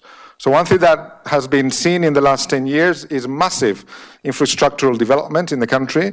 Ethiopia has one of the highest investment rates in Africa, and indeed is the only African country that has investment rates that are similar to China in the last 10-15 years. Across a whole range of areas, but there's two areas in which they've put significant priority. One is hydropower. Ethiopia has a huge comparative advantage in hydropower generation, and also transport and housing as well, in order to deal with migrant workers within the country. But what is most interesting is that all these developments could not have happened without an industrial policy. An industrial policy is becoming a new sort of source of debate. In fact, the UN Economic Commission for Africa has published in the last 5 years already a number of reports that not only look at the prospects for industrialization in Africa, but they're clearly arguing quite boldly that the only prospect for African industrialization is in a strong, coherent industrial policy framework. So for the first time since the 1970s, a lot of international agencies are talking about industrial policy in Africa. This was completely unthinkable. But many countries haven't really developed the basics of industrial policy. Ethiopia is one of them. The characteristics of industrial policy in Ethiopia are quite simple. It has coherence. There is a coherent plan. It's not a shopping list. It is ambitious, though. So you can be coherent, being more modestly realistic, but still be ambitious. They have to be ambitious in order to achieve those targets. They do have a competent leadership, and quite committed, by the way. It's not just a question of competence, but it is certain people within the government who are completely obsessed with driving the process. And also, there's one thing that is remarkable. These leaders, and there's actually a handful of them, have learned that the key lesson from East Asia industrialization is the capacity to learn and innovate, and particularly learning capacities. So structural change and industrialization as a learning process. And what does it mean for them? Two things. There's two variants of this learning. These policymakers have been doing tours around the world looking for successful experiences in China, in Singapore, Bangladesh, Mauritius, etc. These same leaders have done the same, looking for failed experiences. They have tried to learn from failures as well as success, and they have taken very good note. But also, they have been quite open about learning about their own past. There were some industrial policy attempts in the past in Ethiopia in the 1990s, early 2000s. Some of them failed, especially for the development of the leather sector. So they've been able to learn from these failures and say, well, these were the sources of failures, and we're trying to do something about it. And the fourth thing is the adoption of what Ali Zamsden calls reciprocal control mechanisms, i.e., you may want to attract foreign direct investment. That's great. This is actually almost every single African government is obsessed with attracting foreign direct investment. The difference with the Ethiopian government is that it's not at any cost. They're trying to attract certain kinds of investment. They're trying to avoid the cowboys, investment cowboys. There's no shortage of them in the international markets. And they try to impose certain forms of control mechanisms. So, for example, imposing export targets. So a number of Chinese investors, for example, Turkish investors in Ethiopia now, they were lured towards the country. They were allowed to operate on the basis of the domestic market. That was where the interest was. And then gradually they were told, I'm sorry, but if you want to keep all your incentives, your tax holiday, whatever incentives they have, you have to start exporting. And you have to start exporting with this target of the next few months. Companies complain, this is not possible, how can you ask this? Or they say, well, if you don't do that, then you're out. Your license will expire. So the Ethiopian government is actually doing that now as we speak. Apart from that, the key pillars of the strategy include not only the design, there's a lot of documents that one can write, and there's no shortage of policy documents in many African countries. It's a lot of attention to implementation detail, and to also understand when there is a cock-up, there have been a few in the last few years, understand, okay, why is it that we fail here? And try to take note of that. Reduction, I mean, the one thing when you talk to industrial investors in Ethiopia, you ask, why on earth did you invest here? It's a landlocked country, depends on the port of Djibouti, which is a nightmare. How on earth? They say electricity cost us number one. Okay, it's very, very cheap electricity and actually reliable. Why is it reliable? Because of the fourth point. The Ethiopian government decided that they could not spread thin. They say if we want to make sure that these investors have actually adequate infrastructure, we have to cluster them in industrial parks. These are not necessarily export processing zones. These are a mixture of industrial park and special economic zone. Okay, so they learn so it's a kind of hybrid product from the lessons from East Asia, Latin America, and Mauritius. And the other thing they did was this transition from a very important role for state corporations, still have a role in Ethiopian economy, towards bringing higher quality private investment, but without necessarily killing all these state corporations. So the state sector still has a role to play in all this. And of course, using trade preferences as another big incentive. So a lot of these industrial investors are going to Ethiopia because they see Ethiopia as a platform for the United States market through the AGOA, the African Growth Opportunity Act. Of course, they're looking more in the long term. They know that AGOA might expire, or that Donald Trump tomorrow might wake up and tweet that AGOA is over. And if that happens, then the question is, there's a plan B that some of these companies are putting in place. Finally, and this is coming to the last slide, one thing that the Ethiopian government has done, again, this is part of the learning process, in the last 5 years is very interesting. They realized that trying to go around to Vietnam, China, etc., and try to persuade suppliers in these global production networks to come to Ethiopia was actually quite a difficult task. So these suppliers operating in China, Bangladesh, or Vietnam, they work for these big brands, okay? This is if you take the textile and apparel sector. They work for these big brands, they know the markets, they depend on trading companies that know these markets, and for them changing is very difficult. Why would I go to Ethiopia? I mean, are these guys gonna give me orders? I mean, that is the main question that a textile company will ask. So understanding that, the industrial policymakers went on to what they call building verticality, which means that what you do is not try to persuade the companies from Bangladesh or Vietnam to come to Ethiopia.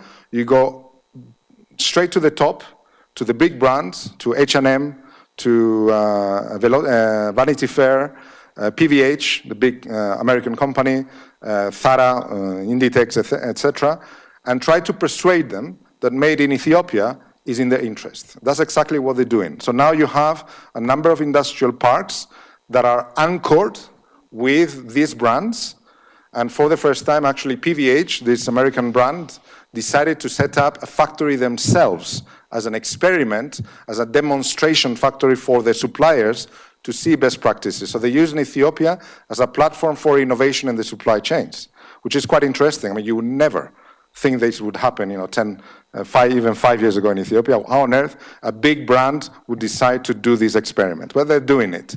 And partly because they realize that there is a strong argument for diversification away from Asian sources. There is an exhaustion in global markets about made in Asia, made in China, whatever, and made in Africa might become something of an opportunity. So now, just to conclude, can this therefore happen? I mean, obviously the opportunities are there. Ethiopia is a good example of how to at least try. And bear in mind that Ethiopia is only in the very early stages of industrialization, and it could stop any day simply because of political meltdown. So there are lots of conditions that need to be in place, but the opportunities are there, whether it's in the form of building manufacturing from primary commodities or primary products, looking at the possibilities for light manufacturing relocation or expansion away from Asian markets, or, I mean, again, I haven't mentioned this, the World Bank, the IMF, the bilateral donors have not funded a lot of this. However, a lot of the funding for this infrastructural development has come from Chinese official credit agencies. So again, that has changed the game in town, which some African countries are trying to exploit. So this access to funding for infrastructural development of productive activities, which was simply not available in the past. The various options for upgrading, like trading in tasks and outsourcing, and the potential for the development of industrial hubs. Again, that's one thing that other African governments are trying to experiment with. The next one, for example, is Rwanda. Rwanda is trying to replicate this approach of industrial clusters, industrial hubs. Tanzania is also playing with ideas. So in a way, there seems to be a wave of thinking that suggests that not all is gloom and doom. There are opportunities that can be reaped, but those opportunities cannot happen without a bold, coherent, realistic development, industrial development strategy. And that these type of industrial strategies are only possible if you have the kind of politics, but also bureaucracy in place. However, what Ethiopian example suggests is that the Afro-pessimists that think that African elites or African governments are not capable of delivering on this are probably wrong. Okay, I'll stop there. Thank you very much.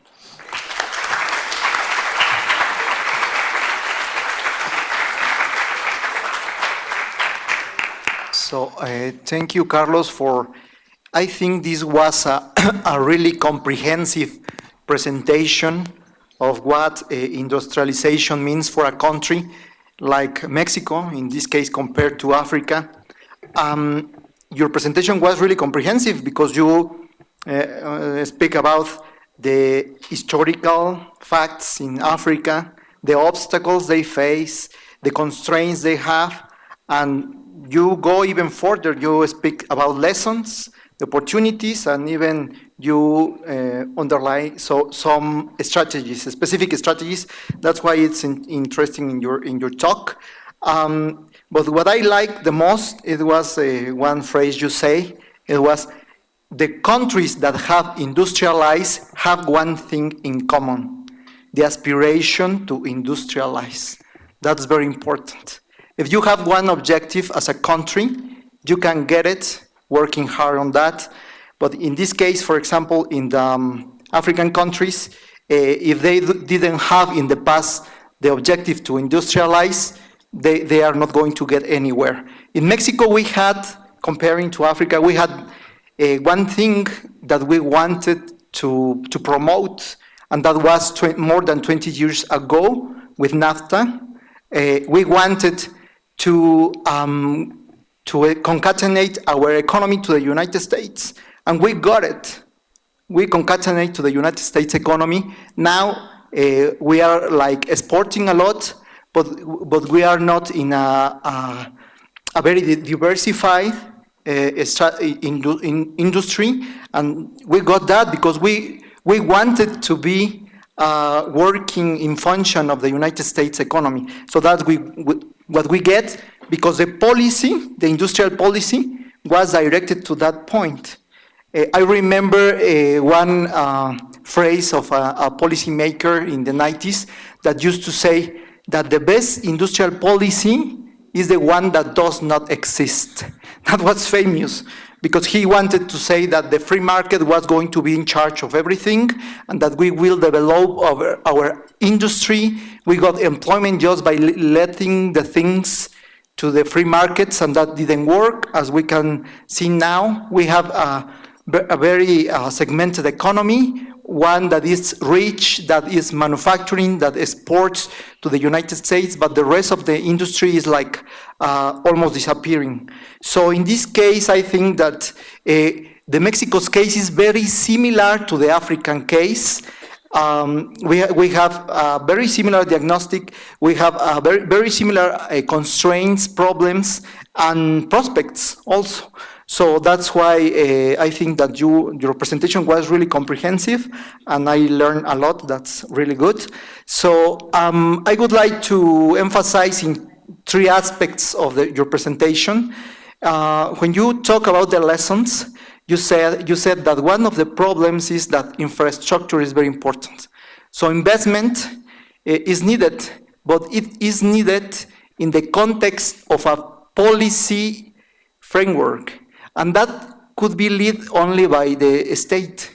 So the government intervention is important in order to have a good industrial policy and to promote growth in this sector.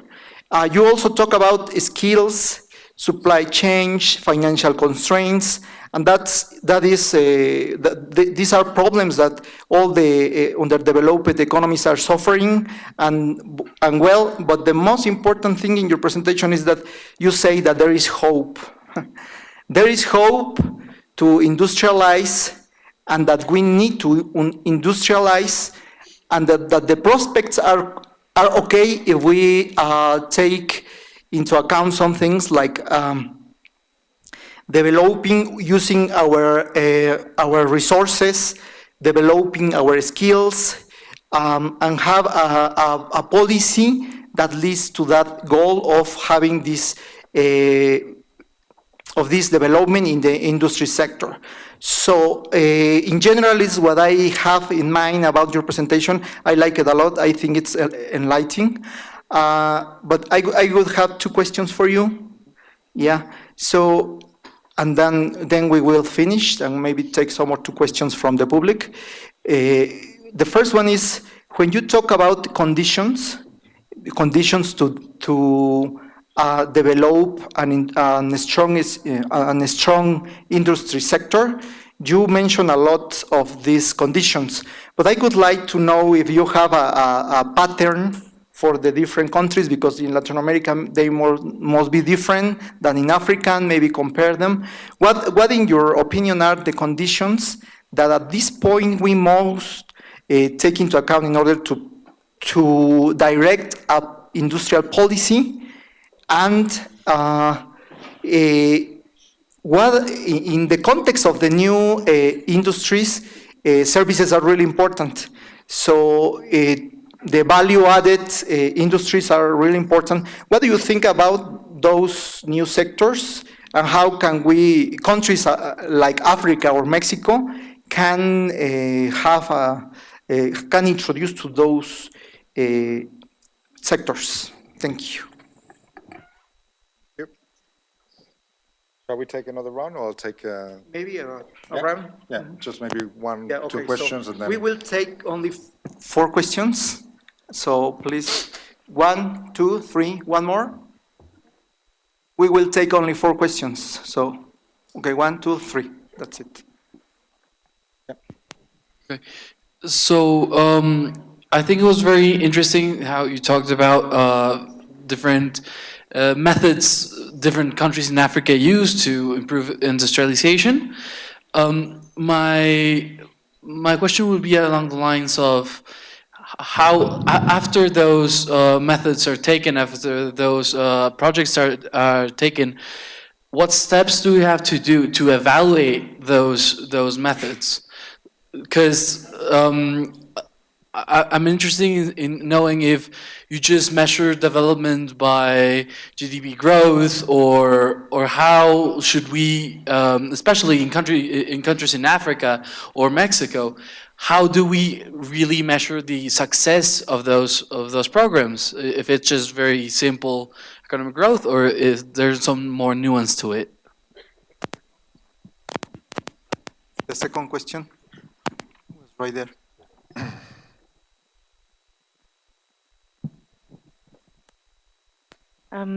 Well, actually, I have 2 questions that relate to the politics of what you just described and the new opportunities that you mentioned.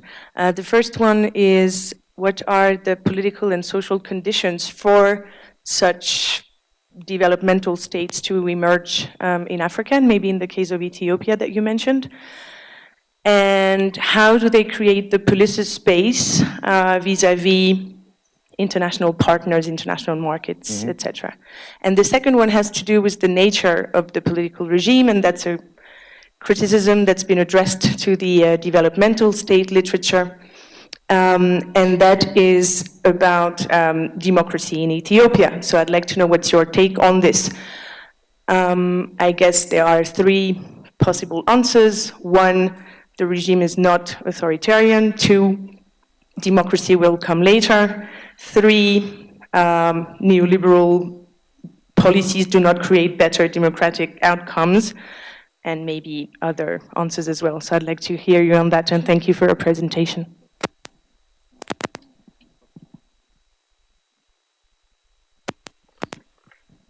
Thank you for the presentation. It was absolutely fascinating, particularly because it relates to work that I'm doing when you mentioned on special economic zones and industrial development zones.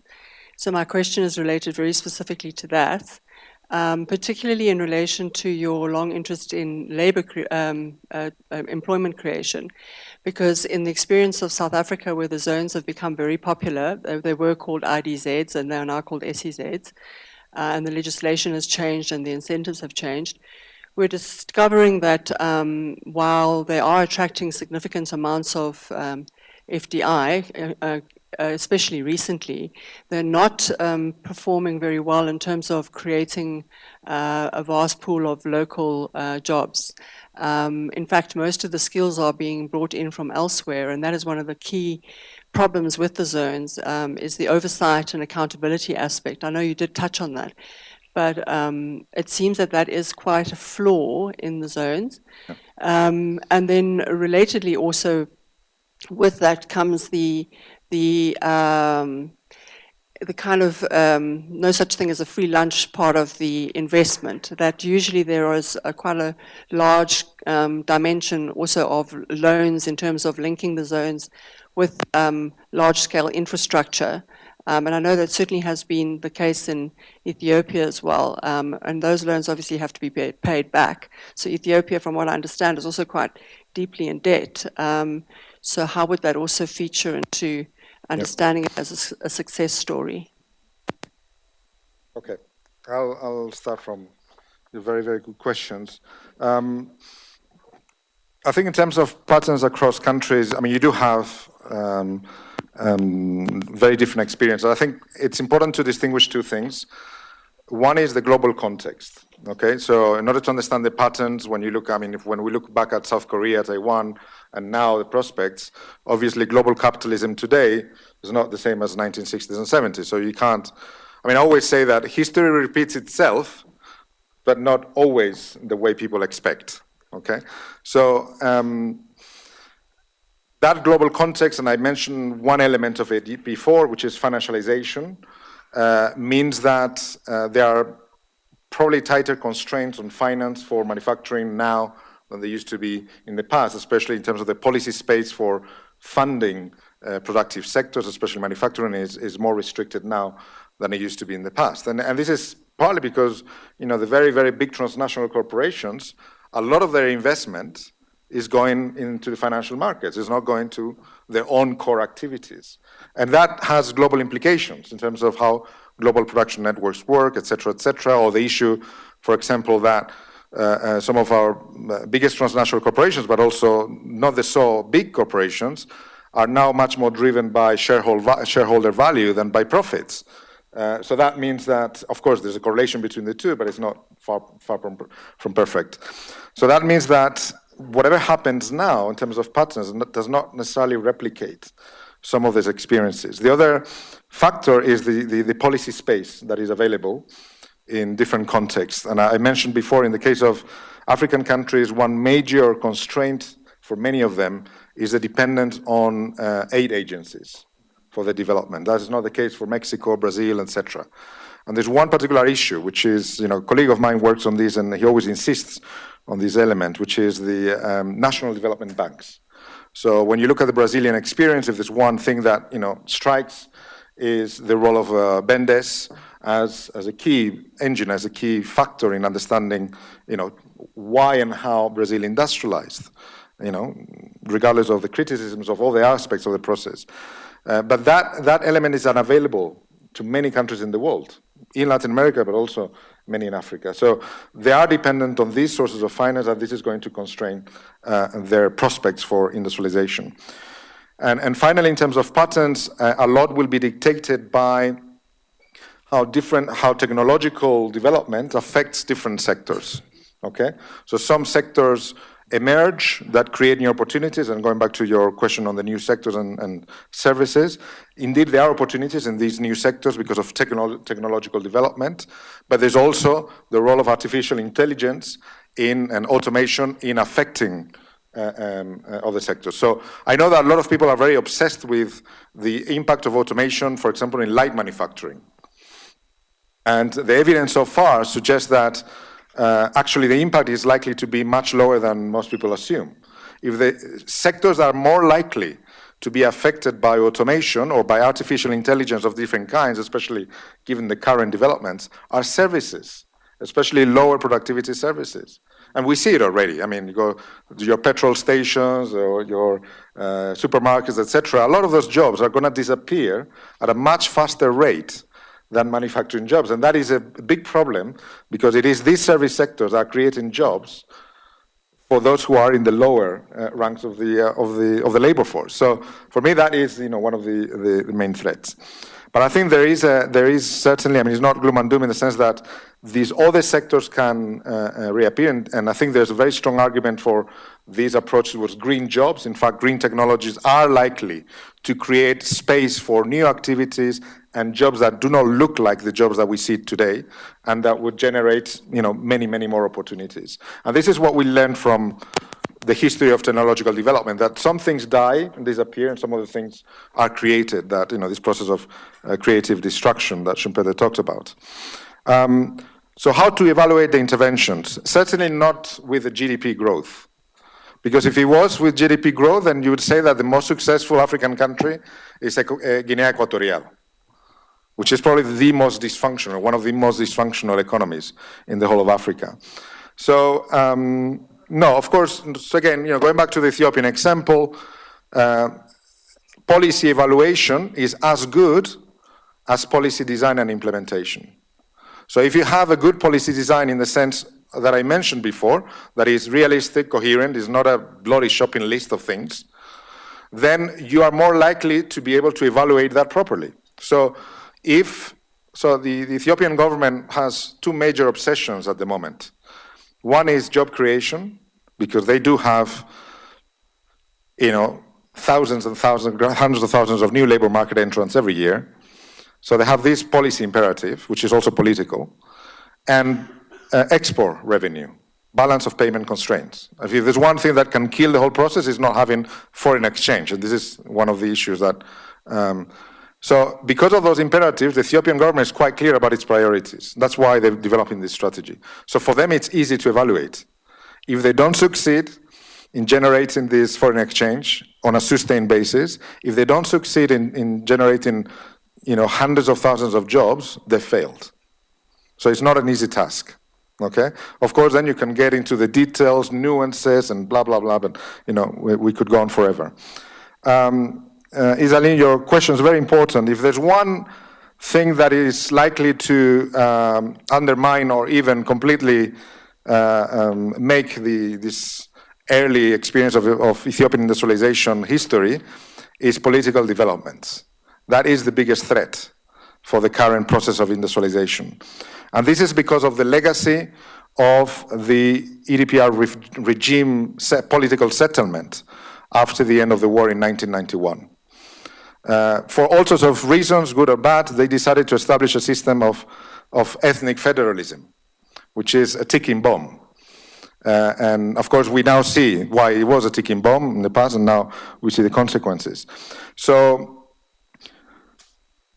it is clear that the type of regime that dominated in Ethiopia until recently, which was relatively authoritarian, although it was an electoral regime, but with one coalition of forces pretty much holding power, that gave them policy space to do many of the things that they've been doing, okay?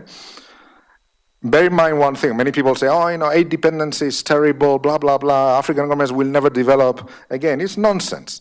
Ethiopia is the country in Africa that receives the largest amount of Western aid. They were top, number one. So how on earth they managed to do this? Very simple. There's a concept of aid fungibility that very often people forget. So Ethiopia gets money for one thing, that frees up fiscal space for other things. If they can't get finance from the World Bank for X, they can get it from someone else, okay? Or in the most extreme scenario, you've heard about the biggest dam project in Africa, the Grand Renaissance Dam, okay? That's on the Nile River. Very politically sensitive. Guess who's financing the Grand Renaissance Dam? The Chinese? No. The World Bank? No. The Ethiopian government, through forced taxation. Because they could not get any funding from any government or any agency outside. Why? Because nobody wanted to antagonize Egypt, primarily, that's the main reason, because of the geopolitics of the project. They decided, we don't care, there's no external funding, we will do it ourselves. The only reason they could do this is because they have this fiscal space that is opened by the aid from Western donors, by Chinese sources, etc. So they're getting different sources of aid. So that's how you develop, policy. But the question in Ethiopia is not so much that they developed, they generated space for policy space, is how they use it. And all the countries can get policy space, and they use it badly. So that's not the issue. So does the nature of the regime matter? There are examples that would go both ways. Mauritius is a good example of a very electorally competitive regime that deliver on this. But the problem is in many African contexts where you fall in the trap, Alex de Waal has written on this, of the political marketplace, particularly in contexts where identity politics or ethnic politics dominates. That is a recipe for disaster when it comes to the rise of developmental states. In contexts where you have a political marketplace very much dominated by identity politics, it is unlikely you're going to get a developmental state because no regime or no government will have the time to develop those strategies. It is as simple as that. And of course, they don't have the incentives to develop these kind of strategies. So that doesn't mean that you need an authoritarian regime, but the question is whether democracy leads to a political marketplace based on identity politics. And that is the question. In Ethiopia, that is the main risk, actually, with the current regime, that it will end up in a political marketplace completely dominated by ethnic politics and therefore unable to continue the process. As you know, there's plenty of political violence going on at the moment. In fact, political violence now is more significant in number of incidents than before the current prime minister came to power, which is a bit paradoxical. And then on the question on industrial hubs, yes, it's the same as the question of policy evaluation and so on, and a reciprocal control mechanism. these kind of policy tools are not panaceas. I mean, when you have industrial policy, it's not because China had a successful special economic zone that yours is going to succeed. It's not the tool that matters, but whether that tool is consistent, as my colleague Mushtaq Khan argues, with the political settlement of the country. So the question for South Africa is whether the political settlement in which those initiatives emerged was consistent with something that could deliver those objectives. And the answer probably to that question is no. The political settlement was the wrong one for that kind of initiative. At least there was no accountability to that sense. What you would need, if the main problem, again, in South Africa would be job creation. Well, if you apply the notion of reciprocal control mechanisms, therefore job creation should be one of the policy objectives against which you evaluate that strategy. And if it doesn't deliver on those jobs, then it's not working. My friends in DTI might argue that, well, I mean, you're a bit extreme. You can develop industrial hubs in South Africa that do not generate hundreds of thousands of jobs, but they can be catalysts through spillover effects, etc., of further industrial or manufacturing development outside those zones. That's possible. I'm not denying that, i.e., if there are connections between those hubs and the domestic manufacturing sector through local content policies, etc., etc. That could generate many more jobs that are not in the hubs. But again, is this happening or not? And I think for as much as DTI has been trying to push these local content policies, it's actually not really delivering, is it? Okay? So that is, I think, one of the big questions for the South African government and these kinds of initiatives. And again, if the political settlement is not conducive to a strong reciprocal control mechanism set up, then you're going to get a lot of free lunch and, cowboy investors and what have you.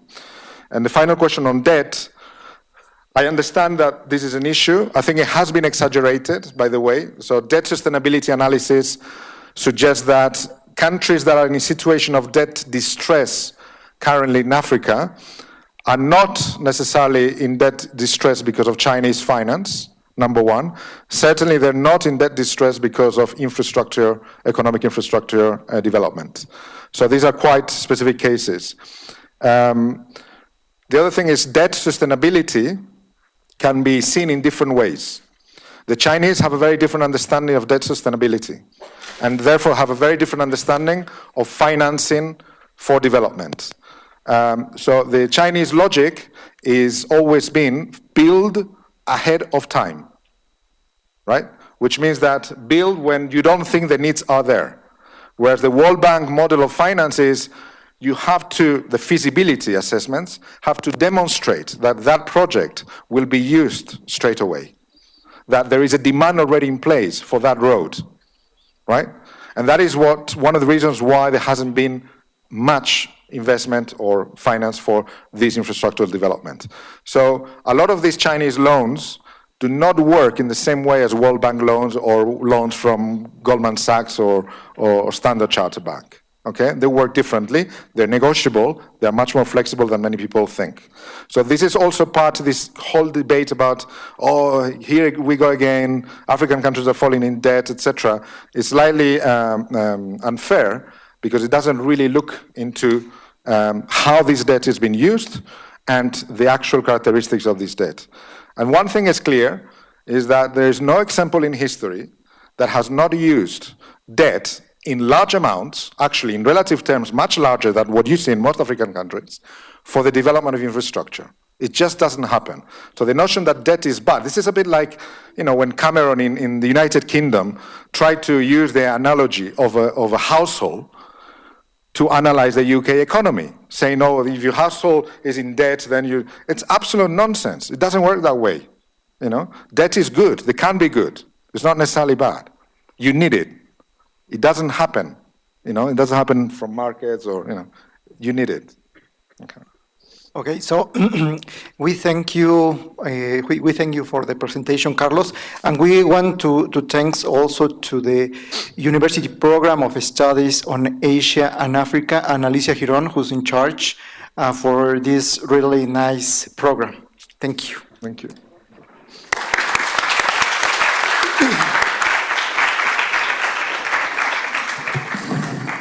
Y les vamos a pedir a los ponentes de la siguiente mesa, vamos a adelantar un poco la sesión de las 5, que pasen por favor al presidium. Perfectamente de acuerdo. Y ahí podemos empezar a ver. Muy bien, si se hace. Parece perfecto. ¿Cómo estás? ¿Todo bien? Sí, bien, el programa, pero yo tenía asuntos en antropológicas, así que corriendo de un lado, me toca moderar. Ya ves, 3 ponencias y ya. Creo que se termina, ¿verdad?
Good afternoon, everybody.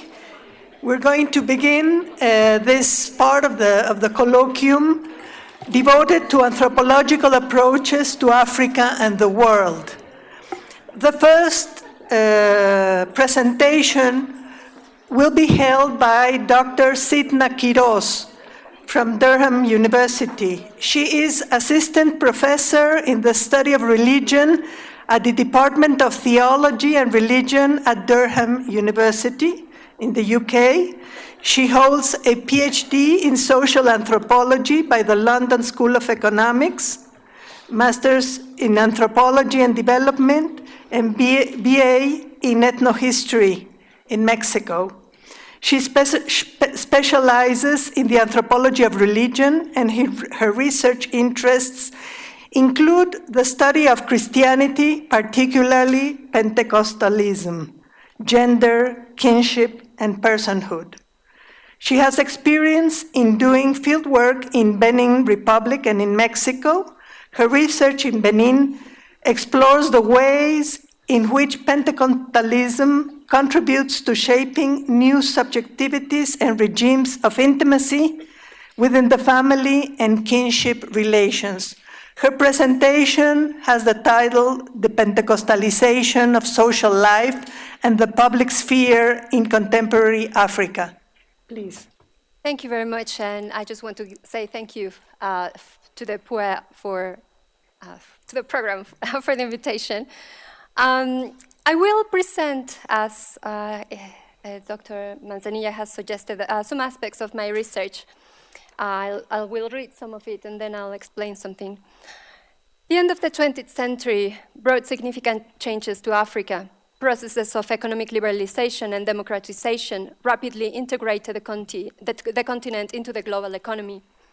One of the key features of this period has been the exponential growth of Pentecostal churches, making this form of Christianity not only one of the largest denominations in the continent, but also a thriving force of Christianity in the world. In this paper, I will present some of the key debates that have shaped the study of Pentecostalism in Africa from an anthropological perspective. I will use the case of Benin Republic to illustrate the ways in which Pentecostal churches have shaped contemporary African life. From their involvement in politics, their use of media technologies, to their deliverance and marital counseling sessions, Pentecostal churches have influenced the ways in which religious groups have shaped the lives of many people. I argue that Pentecostalism has provided born-again Africans a framework for dealing with change while recreating and reinventing their African identities in a modern world, which is characterized by personal and geographical mobility. I will suggest that the study of religious change can provide valuable insights into the ways in which many Africans face and adapt to the challenges of their social, political, and economic realities. So I will present first some general aspects of Pentecostalism in Africa, and then I will focus on the case of Benin into how it has shaped both the public and private lives of many people. Pentecostalism is a form of Christianity in which its followers experience direct access to the gifts of the Holy Spirit. Its origins are traced to the early 20th century with the Azusa Street revival in the United States.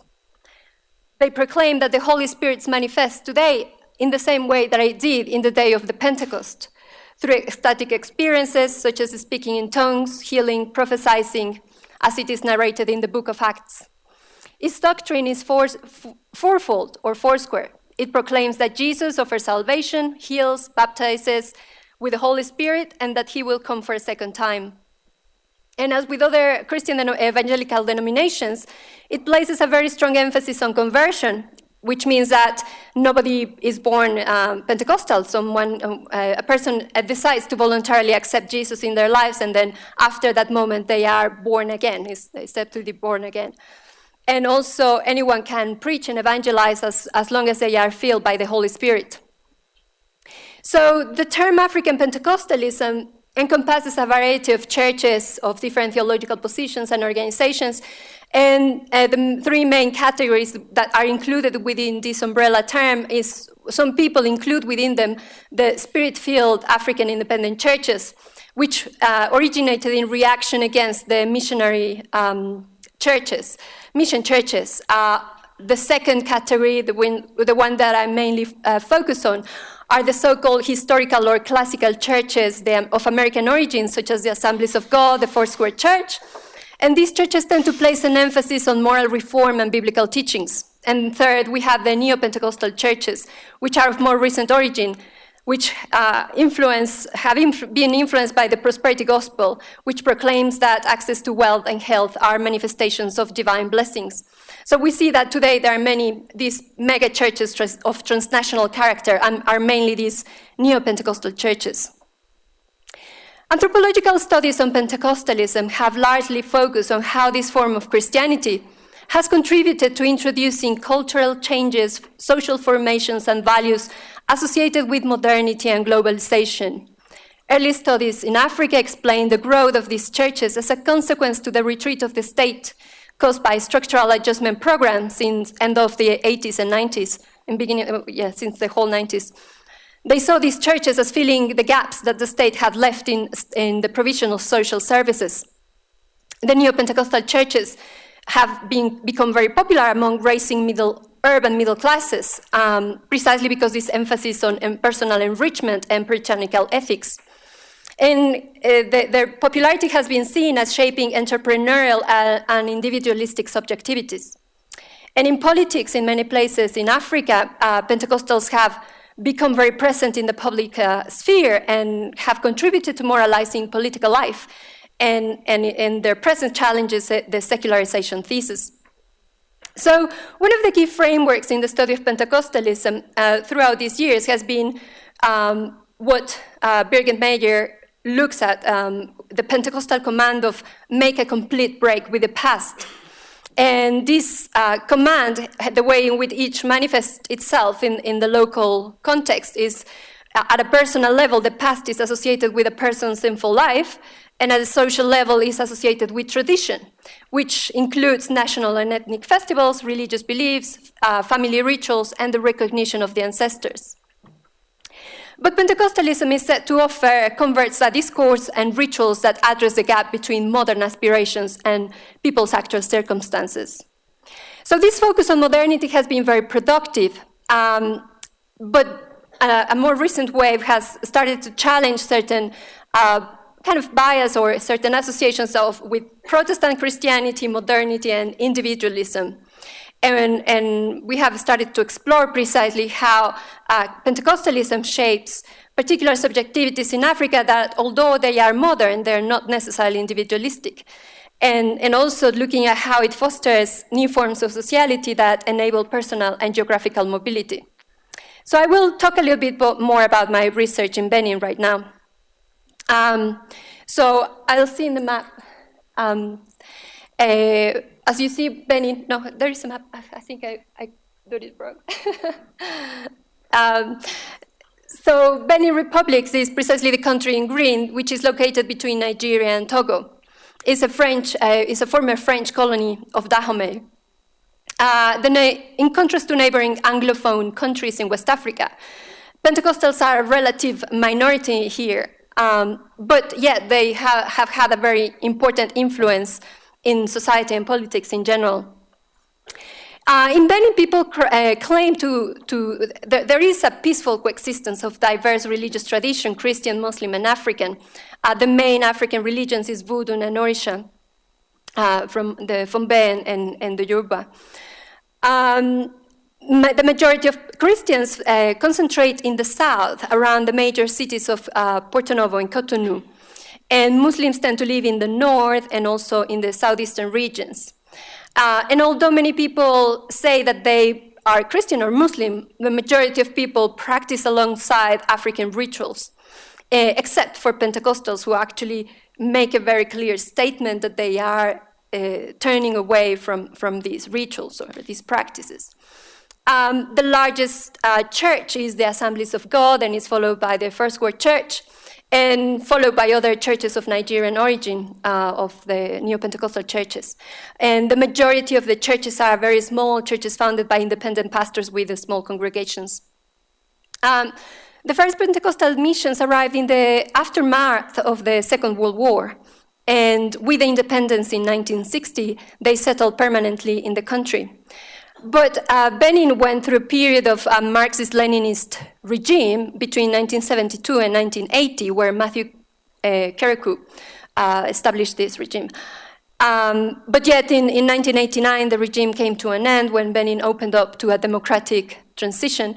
And in this democratic transition, Christian groups, especially the Catholic Church, played a very key role in opening the negotiations and the conversations that happened afterwards. And with elections in 1991, Kerikou ended his regime, and then this whole context provided or facilitated the emergence of a very vibrant, plural religious landscape. And it was like almost a reaction against the former restriction of religious freedom.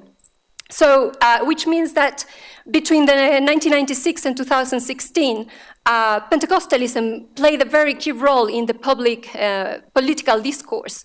Especially Matthew Kerikou came back to power in 1996, claiming having become a born again and distancing himself from his political past, which was characterized by corruption and forces of evil. And then Thomas Yayi Boni, his successor, also was a member of the Assemblies of God, and a lot of the people in his government were members of the same church. But the current president who came in 2016, Patrice Talon, he has distanced himself from these religious discourses and affiliations. He's also kind of marking his distance from his predecessor. But what I want to look at is precisely how during this time, Pentecostal churches in Benin influence society through the use of media technologies to proselytize and evangelize, and also how like gospel music, films, and TV, radio programs discuss like contemporary issues. They give advice how to solve marital problems. Even if people are not sort of Pentecostal, they listen to it, and is very popular. And I look at how precisely how the household level, these broader economic and social changes have their impact, and how people manage them through their religious beliefs. So my research took place among members of the Assemblies of God in a town called Pobe and Ipinle, which is in the southeastern part of Benin, very close to the border with Nigeria. This is an area that is characterized by illegal trade of gasoline and other products, and is a very vibrant commercial area that facilitates the migrants to settle there, and also that's a place where Pentecostal churches have flourished. A majority of Pentecostals in the church where I did my research were migrants. They were of Gun, Fon, Yoruba, Bariba, Igbo origins. And although the majority of the population in that area are Nago or Yoruba. So in my research, I look at how Pentecostal churches have played a role in redefining family and kinship relations, and in shaping religious and gender subjectivities. Yet these domains cannot be, these changes in these domains cannot be attributed only to Pentecostalism. Mission churches have placed a very strong emphasis historically in reforming the African family. And today, NGOs, international organizations, in collaboration with the state, have focused on shaping modern forms of subjectivity and citizenship with the whole discourse on rights, etc., and gender equality. But Pentecostal churches, particularly the one where I worked, kind of tries to mediate, make sense of all these different influences and give them coherence with the Christian discourse. And they try to reconcile sometimes different and opposing values. The same photo. So, next photo. So, as in other churches in the region, the preachers of the Assemblies of God offer deliverance from the spiritual blood ties and ancestral curses that are considered to hold people back. So these ruptures with the past are often presented as radical, but in practice they continue to cultivate and depend on their social relationships with their non-convert kin. And what I say is that through process actually of distancing and breaking and remaking these relationships, they restructure the patrilineal authority of that exists and that structures this society. And they reform and maintain the importance of the consanguineal family and kinship ties. Also, the intensity of Pentecostal ritual life builds tightly knit communities. And they tend to recreate, they create social networks that tend to recreate the dynamics of the patrilineage. And they maintain and reproduce elements of African sociality. Also, Pentecostalism resonates with African sensibilities concerning the spiritual world and how it manifests itself in the social world. So, comparing Pentecostal ritual with African ritual practices such as Orisha and Voodoo practices reveals certain similarities in the way in which people relate to the divine. for example, people's relationship with Jesus, as with African divinities, is intense, personal, and embodied. The character of the divinity and the meaning, but the character of the divinity and the meaning of it is different. So I'm not suggesting that it's the same thing, but it builds on the same dynamics. And Pentecostal pursuit of an intimate and personal relationship with Jesus shapes what I call a relational subjectivity.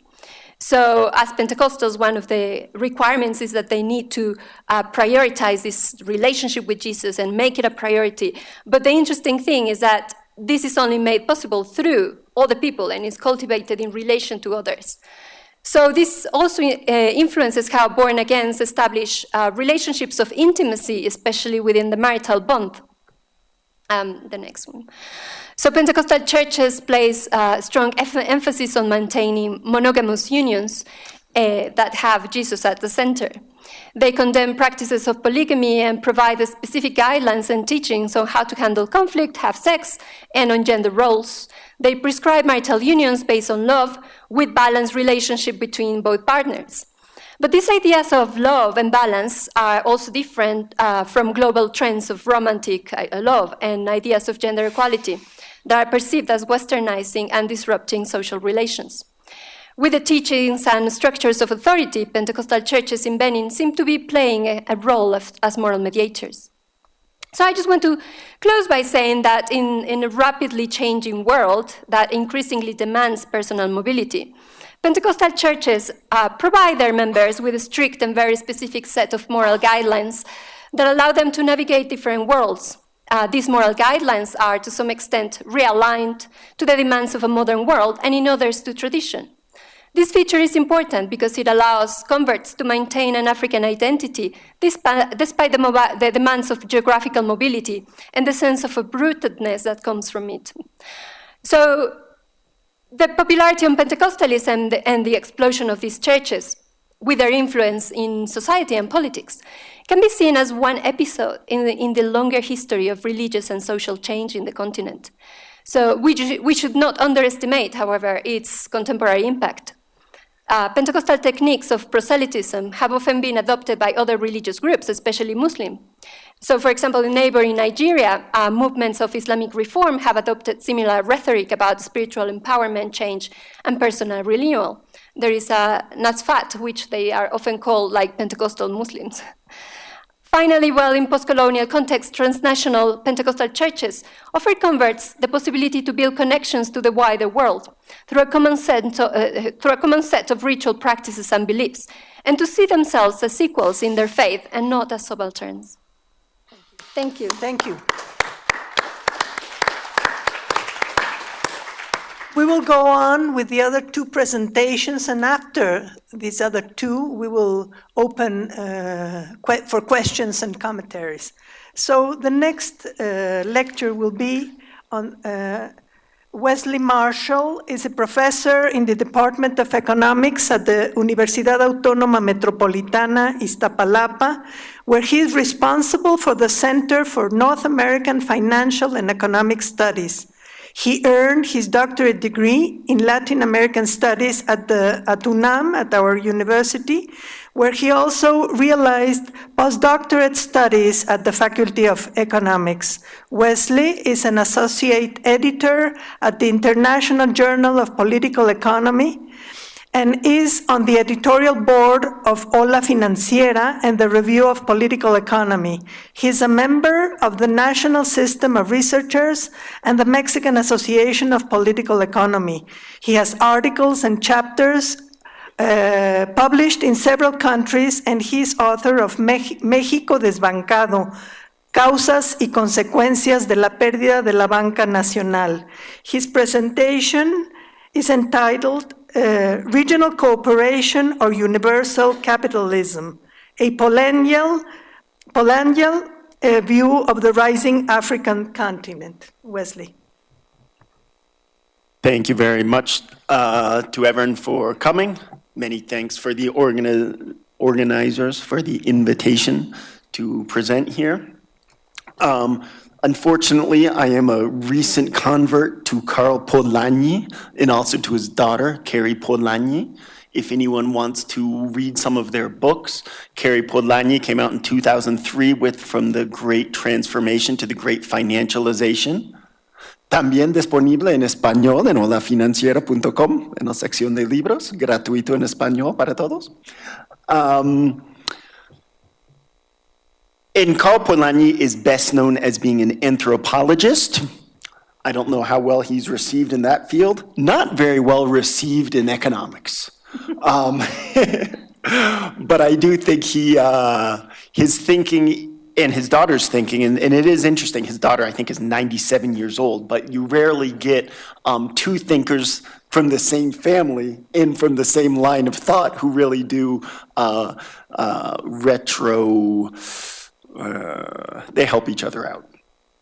So on this one, I just wanted to, in the spirit that maybe how we think about issues affects how we act upon them in taking Africa as the object of study.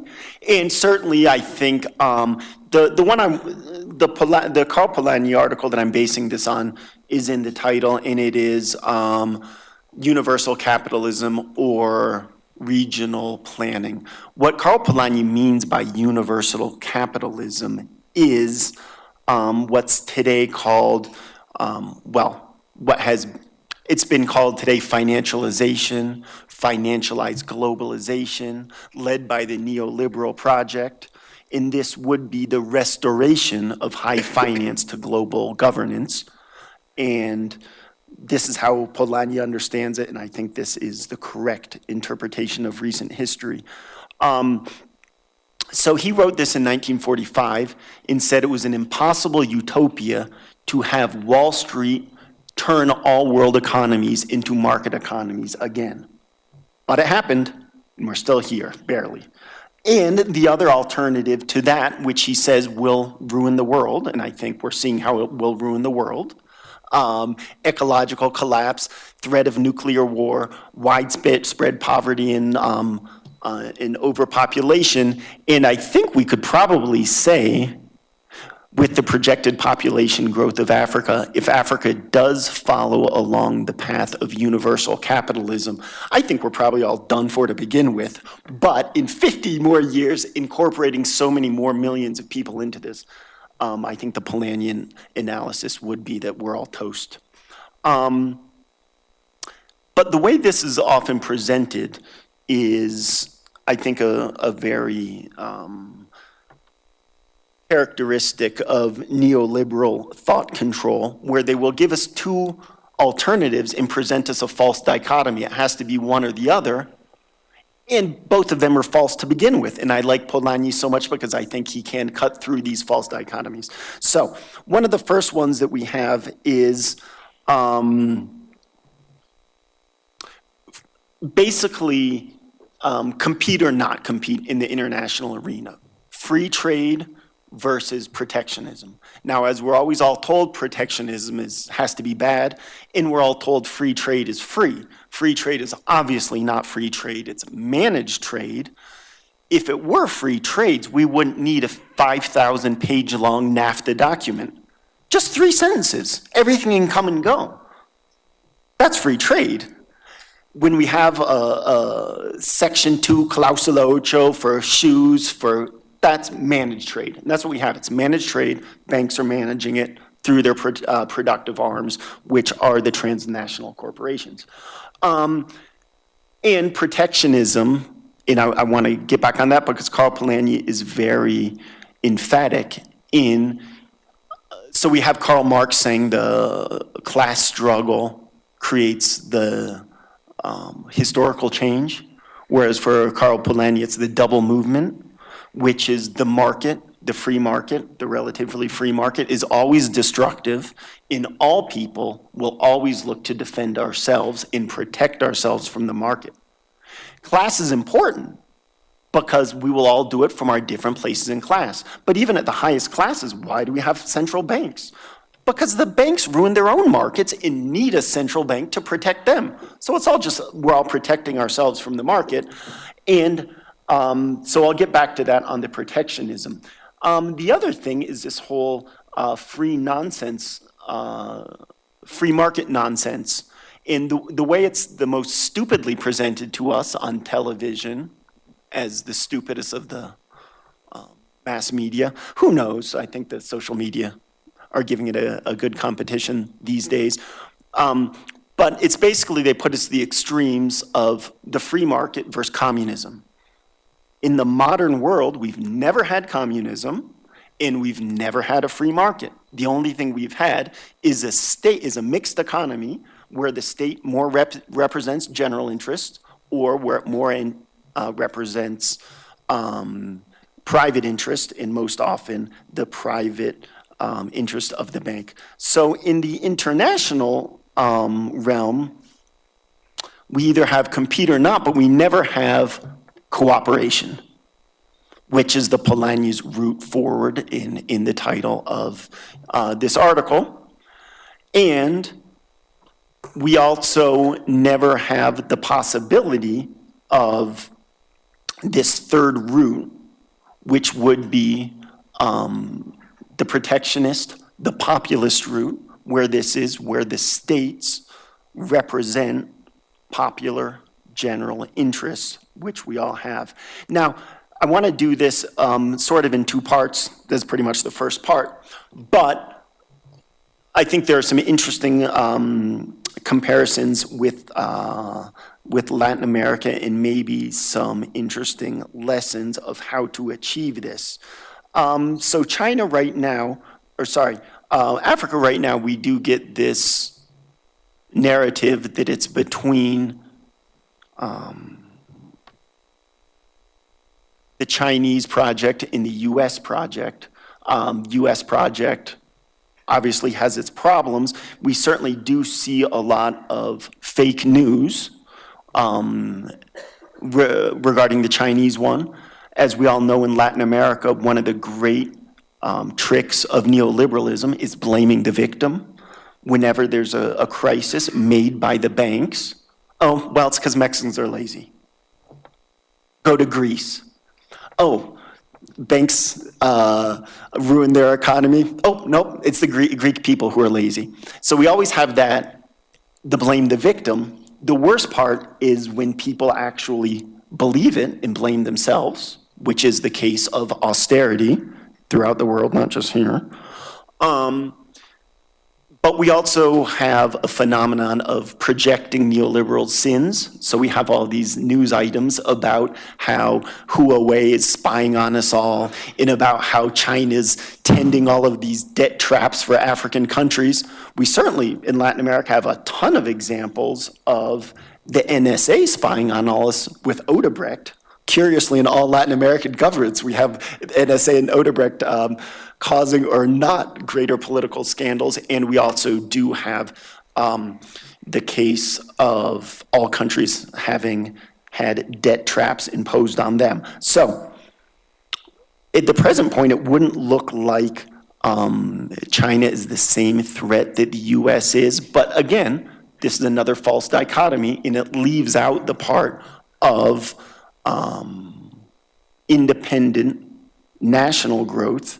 And this is, I brought along some fun quotes from Keynes and from Polanyi, but I will just read this one quickly from Keynes. And this is from a great essay in 1933, which he gave in Ireland, England's first colony. And I think it was very symbolic to have it there. And here it is. Experience is accumulating that remoteness between ownership and operation is an evil in the relations between men, likely or certain in the long run to set up strains and enmities which will bring to naught the financial calculation. I sympathize, therefore, with those who would minimize rather than those who would maximize economic entanglement between nations. Ideas, knowledge, art, hospitality, travel, these are the things which should by their nature be international. But let goods be homespun wherever it is reasonable and conveniently possible, and above all, let finance be primarily national. Today, neoliberal thinking says that if we're in Africa, if we're in Latin America, we suffer from the original sin of not being able to finance ourselves. And therefore, we need to go to the international banks and to get exorbitantly priced loans. But with a good Polanyian, Keynesian teaching, we get another thing that is deemed impossible, which is countries, cities, states' capacity to finance themselves. All you need at the national level, central bank in a treasury, one hand washes the other. I print money, I buy it, we can all finance everything. That is not a problem. And we actually do have historical evidence of that, and it is in the Bretton Woods Agreement, which are state-to-state cooperation in the interest of the general good. And what is the general good in terms of finance for all countries, all places? Cheap, stable financing. And we had that in Latin America. I am ignorant on how much there was in Africa and Latin America. It was development banks which were the motors of that. But if we go to what the future, and I'll finish on this, of cooperation can look like, we don't even have to go back to before the Bretton Woods Agreement was broken in 1971. We can go to more recent examples that we have in Latin America. Unlike in the golden age of capitalism, that one time when national interests ruled over private banking interests, maybe we can't reproduce that on an international scheme, but in recent years in South America, there was the Banco del Sur, which is a way to make a little shield of regional protection so that we don't have the money flowing out of the countries, which typifies Latin American and African economies now. And rather, we would keep that money within national boundaries and create new money within those national boundaries. That's very feasible. Another thing we could do is just very basic state-to-state cooperation. The Venezuela-Cuba one was a very interesting one. Venezuela has a ton of oil. Cuba has a ton of doctors. Let's just change them, exchange them, and everyone wins. No problem with that. The Sucre plan was also interesting for monetary cooperation. So we have both between Polanyi and Keynes the possibility to, I think, escape from this false dichotomy of these two ways of doing things, neither of which really benefits local populations. And if we do have the knowledge that the number one lie in economics often defined as how societies distribute scarce resources, but money's not scarce. We can all make all the money we want. Once we can escape from this doubly false dichotomy, then perhaps there are clearer ways of how state-to-state cooperation can be effective for achieving goals at the very local level, at the regional level, at the national level, and determined more or less democratically by what the interests of the people are. I have some extra quotes on that. Time's up. If anyone's interested in them, I'll be happy to send them along. And in the meantime, thank you very much.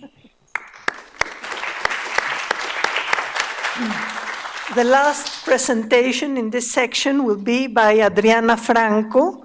She did a master's degree in African Studies at the Colegio de Mexico and a bachelor in International Relations at our university, UNAM. She's a member of the Latin American Geopolitical Observatory, research secretary and professor of the Center of International Relations at UNAM. She's a collaborator of research projects of the School of Political and Social Sciences and the Economic Research Institute.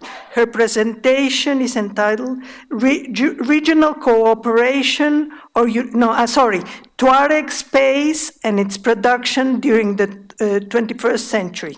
Please, Adriana. Thank you, Dr. Manzanillo. I also want to thank the Programa Universitario de Estudios de Asia y África for the invitation and also for organizing this colloquium. And well, I want to apologize because I'm gonna read my speech. I usually don't like to do that, but I think I'm a better Spanish speaker than English speaker, so, well, I'm going to read it. Tuareg are semi-nomadic groups living in parts of the Sahara-Sahelian area, which is marked in blue. They are one of the oldest groups inhabiting these regions. Nevertheless, their culture, like all cultures, is not static and has changed over the years. Before the French colonization, Tuareg could freely move in the desert, action that was fundamental for their survival because it allows them to search for food, water, and shelter. And it was also a system of defense and resistance facing foreign aggressions. However, with the Berlin Conference, the Europeans imposed fixed borders in the entire African continent, and Tuareg were divided by the territorial space of 5 countries that you can see over there.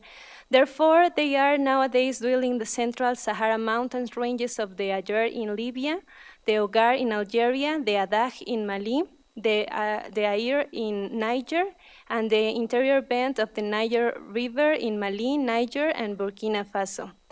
Identity has been one of the elements of cohesion for Tuareg assertions. Thus, this is important to know how Tuareg represent themselves and how they have been represented in order to understand their demands and their social constructions.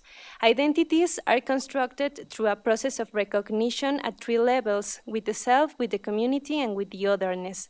Therefore, identities are not unidirectional constructions. They are not only formed by own visions of the me or the us, but also by the way in which the alterity or the others see a certain social group.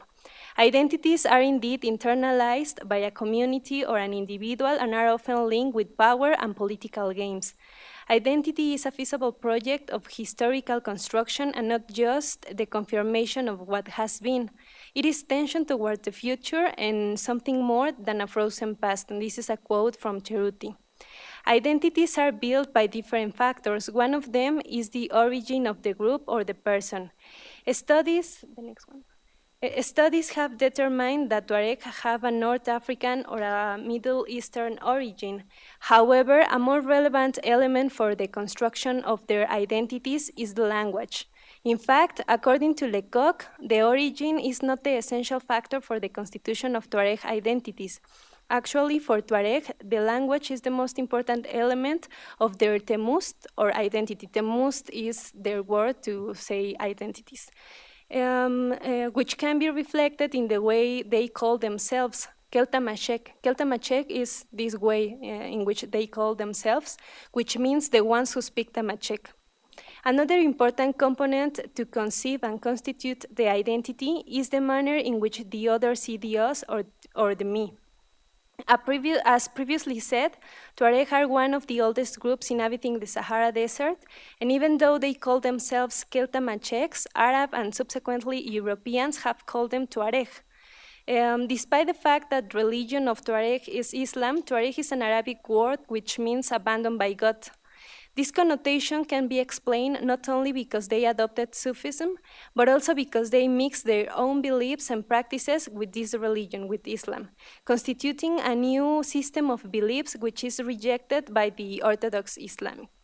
In spite of the external origin of the world, I will use this term to refer to this sociocultural group as long as they have reappropriated and reframed the concept.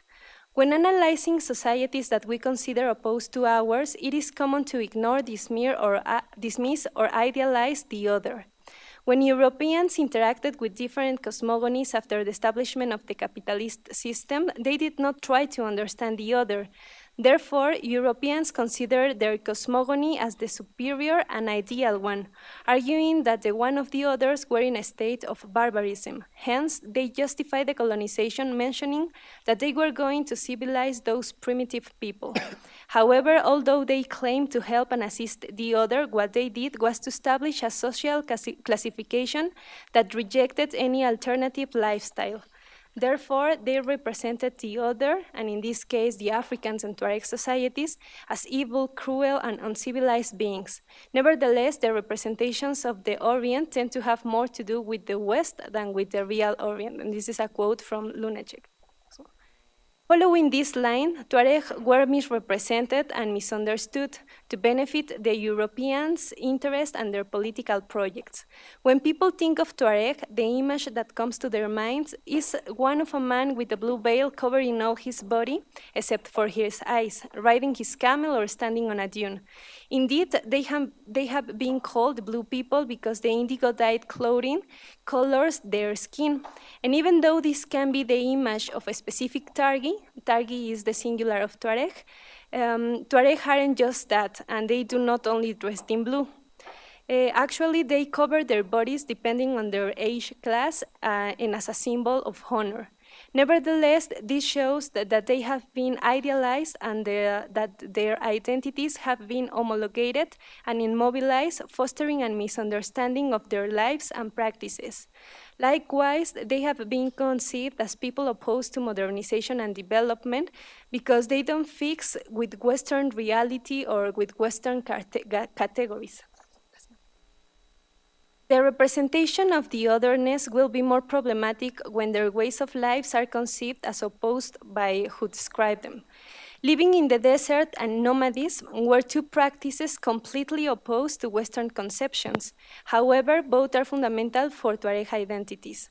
Geography and culture enrich each other within the interaction of human beings, who modify them to survive and improve their quality of life. Geography is a science of synthesis that considers geographic space as a product and a producer of human activity, so that it cannot detach itself from the cultural and identity of the population that resides in it. To the Europeans, the desert was a hostile place for life. For them, the desert is a dead space. Nevertheless, the relationship between Tuareg and the desert is though, and it is argued that they know the desert as the sailors know the sea. In fact, there is a Tuareg story which tells of the times when they settled in the Sahara. The narrative explains that other human groups had already tried to dwell in the desert, but the claims of the Sahara about the difficulties of the environment for the human survival terrified them, and they left, but Tuareg stayed. The representation of the space is essential to understand the geopolitical dynamics within a particular territory. Therefore, social space should be understood as a dialectic process where every mode of production requires a precise production of space. Tuareg are strongly tied to the desert, and they do not consider this environment as an obstacle to their lives, because even though the desert is a dry habitat, there is always water around 80 meters deep. However, Tuareg have appropriated and produced the space, and despite the idea that nomadism is ruthless, Tuareg have claimed the desert as theirs. Sahara Desert is their territory, where moving means agency, actively negotiating within the global space. Mobility has always been a crucial factor in acting successfully in the Sahara. This is a quote from Cole and Fisher. Consequently, nomadism is not only derived from a survival necessity to get resources, but it is also a philosophy of life. For Tuareg, the private property indispensable for the capitalist reproduction did not exist. However, there was a system which was called rights of way, where every human being was associated with a territory included in another larger territory over which it has priority rights, although not exclusive. This is a quote from Cladot. This meant that the group could use the available resources in that territorial space. The local chief managed these resources for the benefit of all the community, but neighbor groups could also use the wealth of the territory on demand. The reason is that territory is conceived as communal land. Therefore, no one had the right to keep another person out from what the territory has, especially because of the necessity of water in that environment. However, the foreigners have the duty to ask permission and to pass giving a tribute for protection.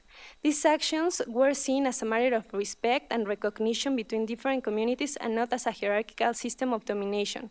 However, with the imposition with capitalism and with all the intervention of the US in the region, all this has changed. The Sahara and the Sahel are more and more being transformed into a getaway for international politics and economic maneuvers. Since the 21st century, these territories started to become fundamental for an old but renovated spatial fix that attempts to solve the crisis to continue the reproduction of the system. Harvey asked how the central dilemmas and contradictions of capitalism could be resolved during the crisis of overaccumulation. The answer was the spatial fix, which frees the overaccumulation of labor power and capital through geographical shifts to control class struggles and avoid devaluation and a profound crisis in a particular territory, in that case, Europe. The Sahara and the Sahel are far away from the global centers. However, nowadays they are becoming core in the context of the actual crisis of scarcity. The fact that currently it is said that the exhaustion of particular resources is becoming critical indicates that more and more of our essential supplies will have to come from places that are risky for reasons of geography, geology, politics, or some combination of all three. This is a quote from Claire. Technology allows to represent scarcity in abundance. Nowadays, one of the more hostile environments considered by Western states is represented as a geostrategic space for the interest of countries such as France and the US. The territory is the political space par excellence, and this is Rafstan. The center of wealth and power, the dominant space, which always tries to mold the dominated areas. Sometimes it uses direct violence to reach this objective and reduce the resistance or obstacles it faces when producing the space. Nevertheless, although the dominant political space tries to assert itself as a reality, it is just an abstraction that does not correspond to the reality of the people dwelling on it. Since the September 11 attacks, the US imposed its war on terrorism all around the world. Actually, after this aggression, the George W. Bush administration considered the Sahara as a space of terrorism, even though at that moment there was no presence of terrorist groups in the region. However, this allowed the US to deploy a greater presence in the territory. The representation of the Sahara as a terrorist space was also useful for the African governments as long as it has served not only to legitimize the strengthening of their repressive apparatuses, but also to secure more military and financial legitimacy from the United States. And this is a quote from Keenan. In the document published by the Joint Chiefs of Staff in 2000, it was called Joint Vision 2020, before the war on terror was declared, the full spectrum dominance was described as a fundamental American strategy. This policy searched to dominate all the spaces of the world and dimensions of life to deter any real or potential threat to the tactic loss of power. In the document Joint Vision 2020, information was ranked as a necessary tool to control the entire spectrum, and the use of drones was considered to be essential to obtain and manage information that can be useful to the reproduction of the space. That is the reason why the presence of American drones in the area can be so harmful to the people of the region, because as Foucault argued, there is a dialectical relationship between knowledge and power. Despite this speech and the military supremacy of the US, the country is incapable of controlling and dominating every single space in the world. Therefore, the regime needs allies that provide the formal and informal bases that are the crucial stepping stones for US power to transit the globe. The military power of these allies contributes modestly to the maintenance and exploitation of the common of the commons. The terrorist image of the desert and Tuareg benefits both, as I have argued, the local African governments and the external forces, because the former obtained funding and the latter justify their military, economic, and political presence in the area. During that century, 21st century, Tuareg continued to be a threat to the hegemony, which to subsist and consolidate requires and needs to rationalize all aspects of social lives, adapting them to its dictates according to the very requirements of production, reproduction, and capital accumulation. And this is a quote from Herrera. Therefore, now that the resources of the desert are becoming more necessary for the reproduction of the capital, they need to reproduce the space to benefit the system from the outcomes of this action. So now we have that this place is also a space with violent people, and they can intervene, but we need to understand and to make more research, because in these spaces there are a lot of strategical resources such as water, oil, uranium, and also rare earths, so these minerals that are fundamental for the technological innovation. And well, they are transforming the production of the space of this population in order to intervene. And thank you, Adriana. Thanks. Are there any questions for all three of our presenters? Yes.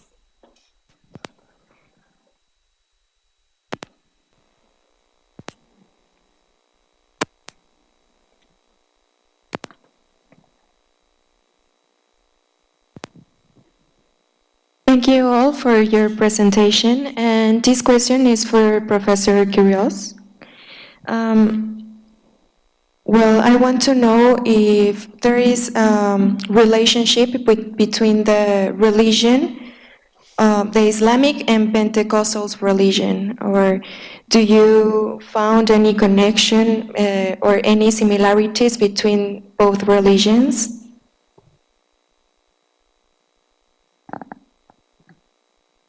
Well, not.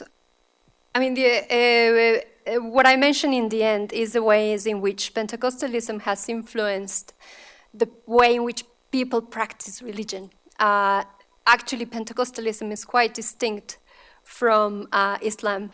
Well, I mean, what they have in common is that they are Abrahamic religions. They all sort of go back to the Old Testament, whereas the Muslims recognize or trace their line to, Abraham had two wives, Sarah and Agar. So the son of Agar, Ishmael, is that? Sorry. Yeah, they trace their lineage over there, whereas Christians from the son of Sarah.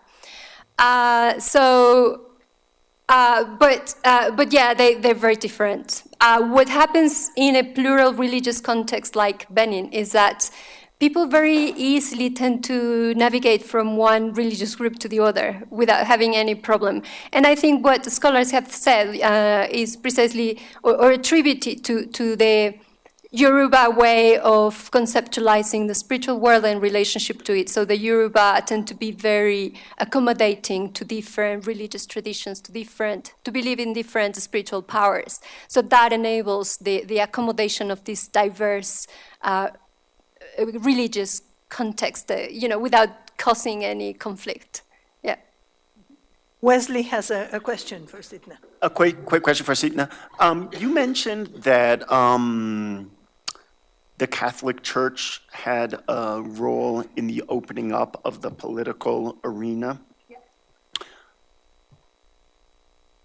I just need 1 minute for some background. So in Brazil, and we have obviously the whole the Brazilian Pentecostals with a big presence here. In the recent legislative coup against Dilma Rousseff, they mobilized the Pentecostal base very fervently. And I was wondering, so that's one question. Do you see any potential for a political mobilization of Pentecostalism?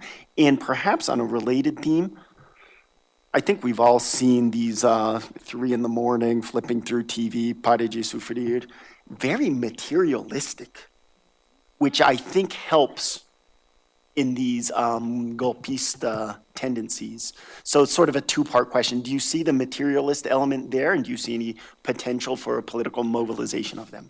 Thanks. Yeah, I think, because I was going quickly, I didn't specify kind of clearly, but yes, the Catholic Church played a very key role in as a mediator in easing the transition, so to speak, from a communist regime to a democratic regime. And because the Catholic Church was seen as a neutral, authority, so to speak, the bishop at the time summoned different diverse groups to the conversation. So precisely what I wanted to highlight is that Pentecostals played a very key role mobilizing people when Kerekou proclaimed his own conversion. He came back to power as a renewed character. And then he kind of established like the line, so to speak, that to the extent that Yayi Boni, who was a former president of the African Development Bank, West African Development Bank, he also made it very clear. And there is an argument that this was also a political strategy to accommodate to also American geopolitical power, and also the networks that come with Pentecostals and evangelical groups in the US. So when I was doing field work, Yayi Boni went through a re-election, and he did mobilize groups through prayer groups. So you would have prayer groups to pray for the president and to pray for elections, and they would bring a little bit of a little gift. So yeah, definitely that's the case. But the thing is that that has recently came to a gradual decline, because there were a series of corruption scandals towards the end of Yayi Boni presidency, including a massive financial scam, precisely because certain organizations with this materialistic discourse, it really opened or enabled a context where a lot of these Ponzi schemes flourished all over the place. And there was this very important one, ICC services, which everyone in the country that I knew had put their money there, and then the state actually backed them up. And even on TV, they were saying, yeah, you can, it's a trustworthy organization. And in the end, everybody was, lost money, some more than others. And after this, I think that really kind of made a point to people that, oh, gosh. So I think, Patrice Talon had a very kind of interesting relationship with Yayi Boni. They were first friends, and then he turned against him. So I think, a lot of these political discourses, kind of religion and politics, go very much, is a very personalized thing. So I think it kind of depends on who is in power. And actually there is also how people play out the spiritual empowerment to kind of, you cannot really separate one from the other. Although I haven't really followed up Talon very much, but he's very much I think he's put themselves more as a secular government. So, but I think, as I said, there are all these corruption scandals behind. But I think in Benin it's a little bit different to churches in Nigeria, just because there isn't the same available wealth. So Nigerian churches are these mega churches where lots of money circulates in this, because and people in Benin agree that they don't have the same wealth that the Nigerians do. So yeah, there is an element that, but it depends. Yeah. Another question? Yes, please.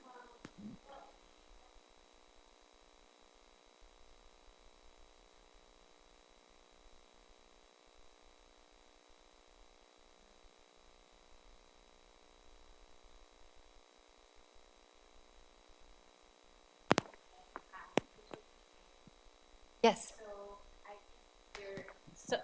Their social dynamics change a lot, and also the way their relationship between the Christians, Islams, and in different aspects. I don't know, the family, maybe their local economy, or something has been changed there. So maybe there's not a big conflict, but the dynamics has changed, and that's what I think.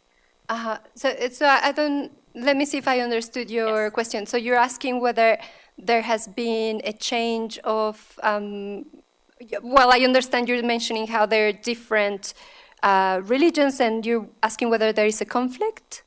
Yeah, because you mentioned that there's not a really conflict, because the Yoruba background accept these different kinds of belief. Yeah. But at the same time, these different religions has different culture practices that is not the same way to relate, to have a relationship with others. Yes, I mean, obviously there are conflicts that are more verbal than other. So it's very common to see families where a member of the family is Muslim, the other one goes to the Celestial Christian Church, which is one of these African independent churches, and the other I don't know, is Catholic.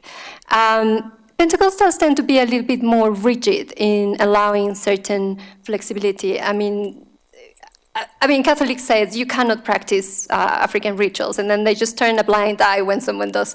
And it's very common that that happens. And I think what I see precisely is that many, or what people said is that not many people convert to Pentecostalism because they're much more rigid into saying what you can do and what you cannot do. But yet, precisely one of the things that I explore in my work is how they actually work with those tensions and then actually accommodate to that. Because one of the arguments that was made in the literature before I did my research was that Pentecostals actually were actually socially corrosive. You know, they actually created social disruption, especially with the family and kinship. And one of the things that I looked at is that even though there might be initial conflicts, actually the patrilineage has such an important role in actually bringing people together. And they just actually, Pentecostal, they just work around it and they just reinterpret certain things of the Bible to accommodate their kinship, social life. So I think there is a negotiation of differences, so to speak. And also what happens very much in Benin that I found it really fascinating is how they tend to, even though there might be political conflict, ethnic conflict, and sometimes the tension rises, there is a very clear awareness that they are a peaceful country.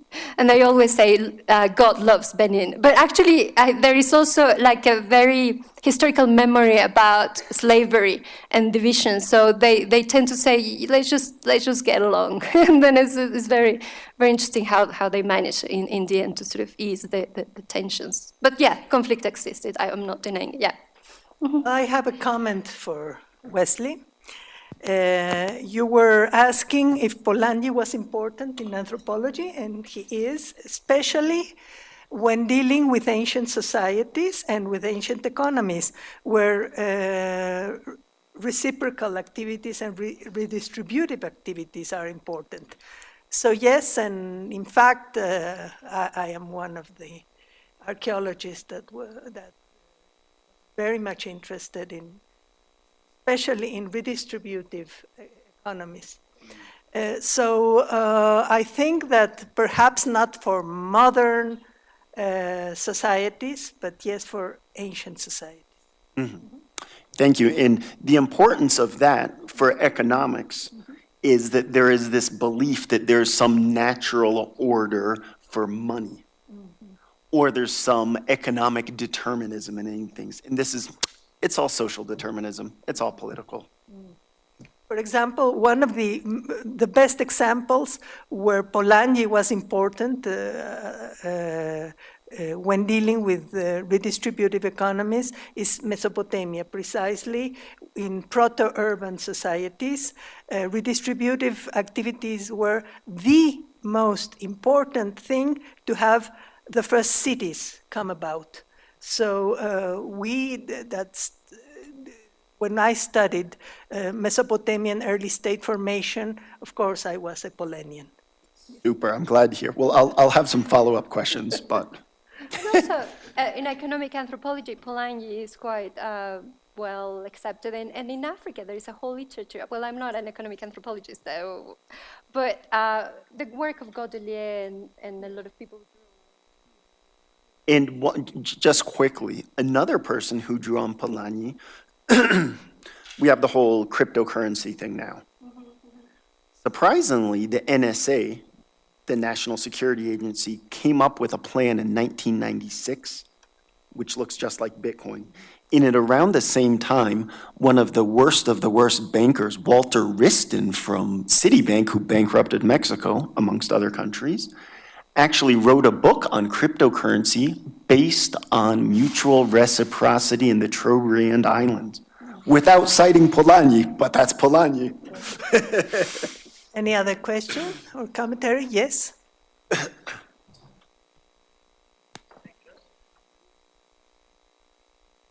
Thank you. Is there a relationship between Pentecostalism and witch hunt? Yes. Well, actually, I wouldn't say witch hunt.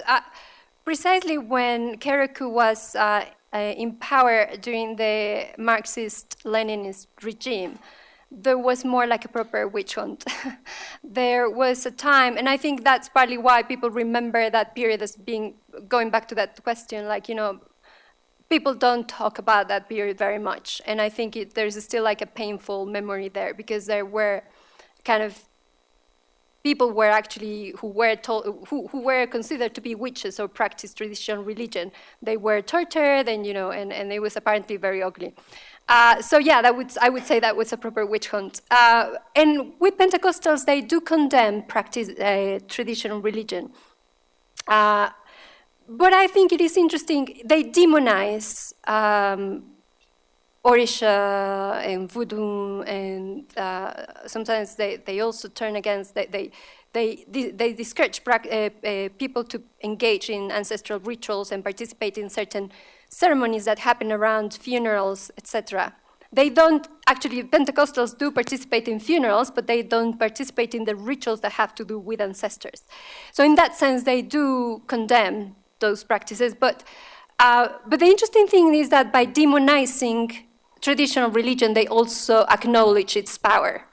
So it is a way of maintaining it, denying but maintaining it. Other commentary or question? Well, I thank you very much. Thank you for Adriana, Sidna, and Marshall. And thank you for everybody being here. Thank you. So a quick question. I heard that the Rosetta Stone is all about debts. Am I wrong? But is there any relationship to it with sort of an instruction manual? I heard this from someone else. I don't think so. Okay. No, it's I not. couldn't find that anywhere, and I imagine I got bad information. But yeah, the whole Mesopotamian thing, because Polanyi is such a great, because all of the neoliberals in science, they go back to these times, lie about everything, because they want to say everything's just barter, then came money. But Polanyi says, no, that's not the way it works at all. But it's a very self-serving false history, because they also want to argue against the importance of money. Money's just any other thing. We'll control it. You don't worry about it. Money But it came doesn't very matter. late in Mesopotamia. Yes. Very late. In the whole world. Most of the things went around redistributive activities. Yeah. And the person with the clay tablets, and we just have credit relations, but no money. You gave me a horse, I gave you a sheep. Yes. Which is, I think, the essence of, well, I'm a fan. I don't need to preach to the choir any longer. But thank you very much for the information. Okay, Adriana, vente.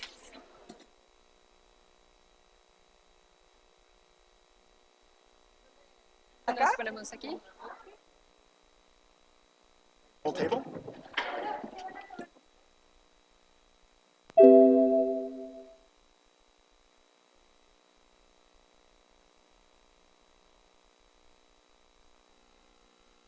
Adiós, Lana.